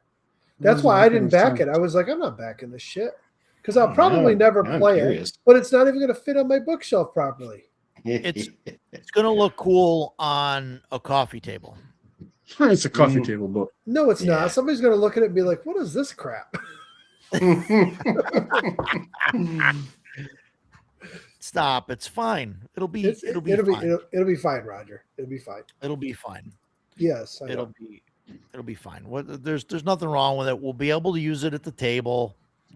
It'll look great. You know. Listen, I'm still not sold on these A5 formatted books. I I love can't them. even pull it up. Can't even pull it up because Backer Kid is currently experiencing an outage. It's all the people that are rushing to their pledge. I got that fucking No. book. Yes, because we mentioned it. I didn't know that. Uh-huh. Son of a bitch. Big driver of backer. I personally love. I wish more books were this big. Really? Yeah. I wish. Yeah. Yeah. They're so much easier at the table. Well, So much I easier to transport. listen. I I love understand why she did it because if she made it a standard formatted book, it'd be like 40 pages long. It's giant Maybe. font, Yeah, and it's right. a Yeah. small book with giant font. You know, Yeah. it would be No, that's tiny cool, if it yeah. was a standard formatted book. It would. I like So- it, man. I can like Ducato said. For me, it's easier at the table. Takes up no room, Yeah. and Yep. I can read it without Awesome. my glasses. I like that. same. big ass font. I can open it up, and I know I can. Yeah, I have no problem Find with it at stuff all. in It's it. like the I OSC don't know. books are the But same. the- Like I got to use those last summer. It's so much easier to manage at the table. Yeah. And people Yeah, that do my- the A5 books tend not to waste any space either. Like Shadow Dark, OSC is the same way. Like you open it up, everything you need's on the inside cover. Yeah, I wish more people would do it. I wish more companies would do it. Yeah, I'm not even going to play Pathfinder Second Edition, I think, but I'm addicted to getting their little scrunch down, the compact versions that are Mhm. basically A5, just because I like. I the bought- form factor. Really? I bought Yeah. for my I started collecting Pathfinder 1E, and I mean I have a few regular sized books, but the bulk of it are the little soft cover books that they did. Yeah. I mean, I got Now that the shitty thing about those is the font is tiny, and it for my old ass eyes it becomes kind of a pain in the Yeah, ass to they read really sometimes. just shrunk the whole thing down. They just shrunk the book. Like they didn't do anything to make it easier to navigate. But I bought those. They were like most of them are like dirt cheap on Amazon. Yeah. So I just bought those, and I mean I have some of the other ones too, but the bulk of the collection, like all the best series, are that size. And the core books that size. Ken, can you actually read that book? Yeah, but it is pretty difficult. It's pretty difficult. Yeah. See, I don't need glasses to read. I only need them for distance. So they stay in my truck when I drive. That's it. So I don't have a problem with the font. Yeah. Yeah. And it's 1-to-1. They just shrunk it down, so it's Mhm. the reason the font is so small is because it's exactly the same page count. Scaled. Yeah. Yeah, They literally just scaled the whole thing down. yeah, I like it a Um, lot. My they're- whole experience at the table, I've been trying to shrink stuff down to only the essentials that I need to run the game. 'Cause Yeah. for a while, it was like, I think that Critical Role effect or the Dungeon Magazine or whatever, where you see the GM that has like the giant thing and it's got all this stuff. Right. The more I do that, the more annoyed I am at it. So all the smaller books are that, they're taking up way less space, and that gives us more face time and more table area. And I mean, like Yeah. compare the two here. Yeah. Right. Well, Well, and and I then this is just one of them. I'd have to have two of these. Yeah, beasts. but that's a bad example. yeah, That's a Those big No, it books- isn't. Those I those remember- books are monsters. I don't have any books that are that size. But I remember like back in the day, like even playing 3.5, where everybody had 6 books at the table. Yeah. Yeah, Yep. that's a I mean, that's a Yeah, problem you with do. the system. I mean, Look at like if you had all the I think they made pocket editions of the Kobo Press monster books. they did, how but did they're that- Yeah. not that big. Those things, they're pretty fucking close. Like they're beasts, all of them. I will say though, and that I think it he's got the receipts. He's looking. Yep. They're Toma Oh. Beast. You're right. They're Toma No, Beast. I don't. They're upstairs in my son's room because he claimed all the Kobold Press stuff. Yeah. That's right. Mike's gonna get them now. Here we go. They're Book pretty comparison. decent size. Size comparison over here. So you're correct. The three of them together are about the same as the book you got there. Yeah, this is how many pages? This is the core rule book, so this has everything in it. But this also, the core rule book also is, I can't remember what he said, but there's a couple other books because I've heard him talk about it in interviews. He's like, if you have this book, you don't need to buy like that book Right, and that right. book because Yeah, they're if you have the core rule book and the core bestiary, you have everything you need to play the game. That's those two books are what you need. And we're talking about the size of the core rule book. We also have to keep in mind that is the player's handbook, the Dungeon Master's Guide, and the treasure book, all in one book. That we could break it down into 3 books; they'd be much smaller, but now it's in one. So you're right. Yeah. I'll say something. This is 420 pages for the Creature Codex. You're right. This But- is monster. This also has the covers on them are very nice quality. The paper stock is very thick, high quality stuff, and you have full color art for every single monster in this book. That's That's pretty nice. best. So it's nice. I can't imagine a pocket version of these. Mhm. They just I gotta wouldn't. be, No, I think those books are great. Like I love those books. yeah. I don't use them a ton. Yeah, I don't really mind. I mean, the idea of getting rid of all the books, yeah, sure. My player when I run 2E, I don't have my player's handbook or my DM's guide sitting on the table. I put a little stand to the side of me with a couple books I might need, the Monster Manual, DM Guide, Players, but I don't generally have to reference them because I know the rules. Mm-hmm. And when I said with the monsters, I will print the ones I want. So I'll have a stack of 5 or 6 sheets of paper with those monsters in my binder with my prep stuff. And that's all I have on the table is my binder. Yeah. So I don't need, sure. I've got bookshelves full of books for 2E that I use for reference, but they're not on the table when I play, So Yeah, I do the same thing with Monster Meals. I mean, you get like I have the PDF to his bestiary and most of the bestiaries I have. So I do that a lot of times. I'll print off the sheet just so I have it at the table and I don't have to mess with the book. Yeah, I'm definitely trying to pare down like what I have at the table. I mean, I think I'm getting close to the point where like I can't get rid of anything else because if I try to, it'll end up back on the table. I think I'm in a good spot. I mean, compared to like where I was years ago, where I had like a whole castle and everything and, all of that stuff. I don't think it's that bad, but Yeah, I generally don't even use a DM screen anymore. I mean, there was a point when I printed out the Fat Dragon Games castle. It covered the whole front of the table. Yeah. It was great. I had all my stuff behind it. Yeah, I don't use any of that anymore. The nice part about it was when I was using 5e, that castle has notches on the top and you can make these little brackets. So I'd print out on paper every character's name. yeah. And then I'd cut them out and I'd laminate them because I have a laminator. So I'd laminate them and I'd glue them into the thing. So I had them up there. And then I'd make generic Monster 1, Monster 2, Monster 3, Yeah. NPC 1, NPC. And Yeah. then I'd use them for the initiative tracker. They were great. I would do that too. They went across the top of the castle and I just, as their turn went, I would pull it out.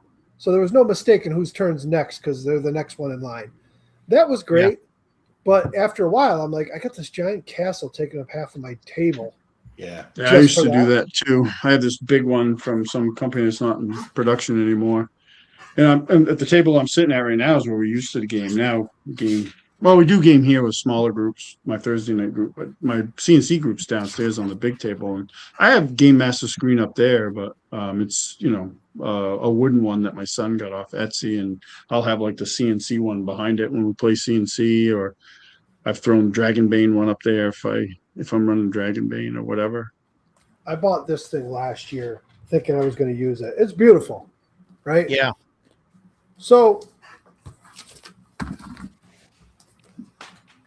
it folds open, but then it folds open again, and then it has all these pages here. There's literally 12 pages, Holy shit. 12 different pages worth Oh, of stuff yeah, you can wow. have on it. but it only folds open the size of 4 pages. Okay. I still don't use it because it's too tall. I don't like a big screen in front of my face anymore. Yeah, right. So we've been talking about building a table. I was just looking today. You can buy. It was a freaking Sony 65-inch 4K TV now, with Chromecast and some other stuff built into it at Best Buy for $232. And I'm like, I'm just going to buy one of those. I'm going to build my table. I'm going to put it in there. It's not going to replace my terrain and stuff, but it may very well replace most of my battle mats. Yeah. You know, the ability to put animated battle mats down and then just use my minis and scatter terrain on it. But if I do that, I will probably put, you know, cubbies for each of the players to put their books below. Yeah. And on my side, it won't be a cubby. It'll be a cutout. So it'll be shorter so I can actually put the screen up, but the screen's only going to, you know, stick up this much above the tabletop. It'll be recessed. So then I can have my screen there with reference stuff on it, but it's not sitting in the way of all my view. You know, I'm still sitting there looking at everybody. So I like having a screen for reference. I just hate it in front of me. You know, when I run depends on the screen. Yeah, when I run 2E now, I just use the standard 2E screen and I lay it on the table underneath my stuff. So if I want to look at the reference, I just lift up my paper. I mean, like let's be honest. The Shadow Dark screen sucks. Yep. So no arguing there. Yep, it like, sucks. I understand why she went the way that she did, but like wasn't a great plan. No. So It's a good size though. So it's a great size. Love it. Yeah, and it's perfect. But I wish the information was useful. I saw that. I think the new one. OSC just released a new screen on drive-thru just the other day. I got their older one. Well, it's got the same stuff on it, but it's changed into you can get portrait or landscape format, so you can print them out and put them in your own screen. Oh, okay. So, Yeah. They have a physical version coming because my son pre-ordered it. Oh, portrait version. Landscape, yeah. I'm not sure, to be honest with you, which one it is. The R on the front was pretty badass. Yeah, I know that. I like screens that are in this format. You know, this is nice because it's real short. You can set it there. I could throw my binder behind it. What is it? We couldn't see it. Hold it up. Oh yeah. Yeah, I have that one. Definitely landscape GM screens are the way to go. Maybe that's what I'll use my Osric book for. Use it as a GM screen. The hell system are we playing here? So What is going on? so I'm confused. what do we got any we're almost at 3.5 hours. We got any We've done a hell of a job staying on topic tonight. final comments on dungeon delving or I thought that's what Ken was here for. yeah. To keep us away from the tangents. Yeah, he's good at that. Sorry. What I'm way into the tangents now. I think they're cool. We were relying on you, Ken. yeah, there you go. What do we got? Anything else on dungeons that we want to talk? Yeah, I think we've covered most of it. I am looking forward to this. Is something that Roger and I have talked about a lot, and some of the other group. I am really looking forward to leaving the dungeons of Shadow Dark and going into Overland and seeing the world. I really, because I've only ever done one shots until we started playing, and so I'm really looking forward to seeing how well it translates over to Overland and outside the dungeon adventure. Have you? I know you guys maybe haven't done this. Like I don't watch a lot of like live stream games anymore, but one that I do watch is the Glass Cannon guys, and they're using Shadow Dark, and they're using the Gloaming from Quest Scroll 1. Yeah. And they've done a ton of overland travel in that, a lot. It's been like 11 sessions, and the majority of it's been overland travel. Do you think that it's interesting because of the rules of Shadow Dark or because of the personalities on the podcast? I'd probably say both. Yeah. I was actually really I've watched them before. Like I watched their whole or listened to their whole Giant Slayer when they did their original flagship Giant Slayer with Pathfinder First Edition. I bounced off of their second campaign with Pathfinder 2e because I didn't like the adventure and I don't like second edition Pathfinder. So, but when they made the announcement that they were going to go to Shadowdark, one, I was super impressed because that's a big departure from Pathfinder, which is they have a really good relationship with Paizo. I mean, they still do, but they decided to like try something different. And I think it's a better game actually for that group. So I'm interested in both. Like for me, as far as live streams go, like that one, it's not so overproduced like Critical Role, where it doesn't feel like friends sitting around a table playing a game. Yeah. Where Critical Role is just a performance of a theater. nonsense. Yeah, that's definitely like a scripted thing. Yeah, it's way overproduced, and Yeah.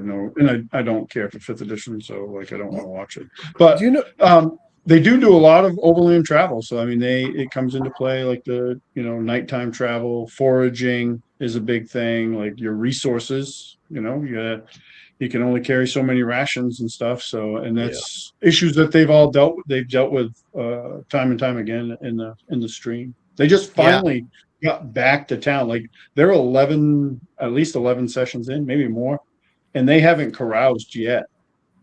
Wow. So they've been really stretching it. Like in the comments, people are like, "Go back to town, go back to town." But they just kept pushing forward, like opening up these new, very much. And I'm also impressed with them because they're really trying to, I think, embrace like old school style play. Like they started, I think, using much more of the pulp rules, and they still are, but they've toned it back a little bit with like the tokens and certain things, and they have their own little house rules and stuff, but they're really like trying to, I think, embrace more of an old school type. Yeah. I'm gonna have to watch it because I heard good things about it. It was recommended to me by a few people. I've enjoyed it. It's the only one. It's really the only one I watch on a consistent basis. Like I'll watch it. What I'd really like to see, and it's not going to happen anytime soon because we're still waiting for Curse Scrolls 4, 5, and 6 to come out in print. We're still waiting for 5 to even come out in PDF. And then she's taking a break. So we're not going to see another Curse Scroll for a while. Yeah. What I'd really love to see is some more of what OSE did. Like, put in some alternate rules. Like, OSE has alternate rules for thieves. I would love to see Shadowdark give just a little bit more to the thief. Those alternate rules are great, too. Yeah. I like those. And I could see adopting them to Shadowdark. Easily. But even I've got a player playing the thief, and he's like, I don't really know what I can do besides backstab, because it doesn't really lay out what they can do. It's all kind of very vague. If you want to do this, it's automatic, or if you want to do this, it's up to the DM to just give you a DC. And some players don't like that. They want to see, this is what my class can do, even if it's not like a bunch of crunchy stuff on their character sheet. Just a few things, right. Like OSE does. Like, hey, if you want to do this, you got a 2 in 6 chance to do it. That's all. They just want to know that. So maybe I'll incorporate some stuff like that. I think if I can add just a little bit of mechanical crunch to the areas that I think are just too sparse, I think you could make it into a long-term game. But you definitely have to strive to add the outdoor, the wilderness travel. I don't know if I want to go straight to a hex crawl. Are they doing an actual hex crawl where they're rolling every hex and doing that? Or are they just doing like an overland campaign where it's less structured, more role play? No, they're crawling every hex.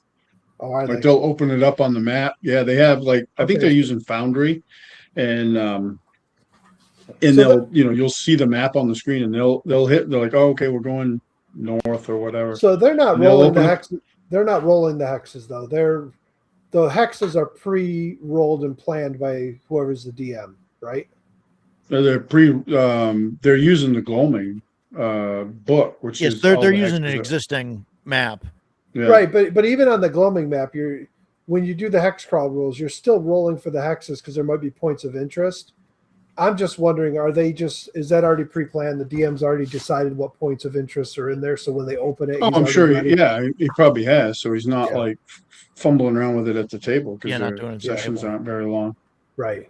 Because I But, mean, yeah. your typical hex crawl rules, you roll it as you go, which can be fun, Yeah. but to me, that's not conducive for a long-term campaign. No, I Yeah, I think mean it's that's why I've better got a if you. map and everything set up Yeah. for mine. right. So yeah, I mean, you can look at the map for the gloaming. Like, there's points of interest in the hexes, and then they give you a little bit in the thing in the write up of what it is, but like it's so open for like you do what you want with it. Yeah. Mhm. I'm not a big fan of the maps she put forward. I'm very particular with the old, like Thorfinn Tate's Mystara maps. You know, I like. I think there's better hex maps out there. I just don't like the style of them. They just look muddied and kind of. I don't know.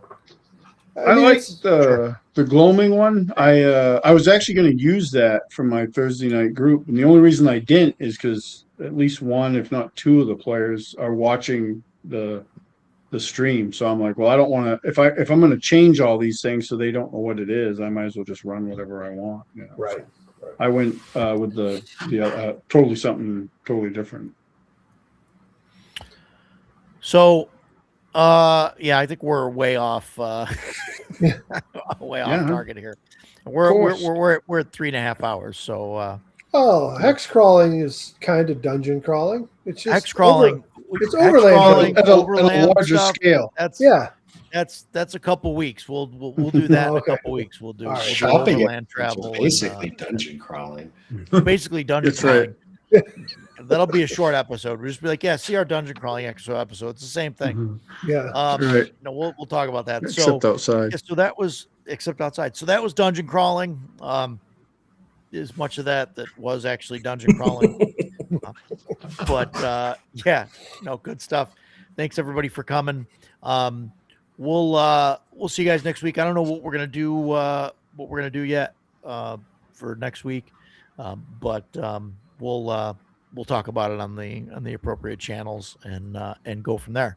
But thanks everybody for watching. Yeah, just has Joe Yeah. Blair. Jeff Angel. Yeah. Yeah. Big fan. He's a good So dude. yeah, no, he's great. I got to get him on at some point. I think he's coming to see him. Oh yeah. but I think he said he was going to. Yeah. yeah. he's a good so guy. we'll see you guys next week. We'll see you guys on the other side. Thanks for sticking with us. Remember, like, share, subscribe, all that fun stuff. And we will see you guys next week. Take care, everybody. Bye.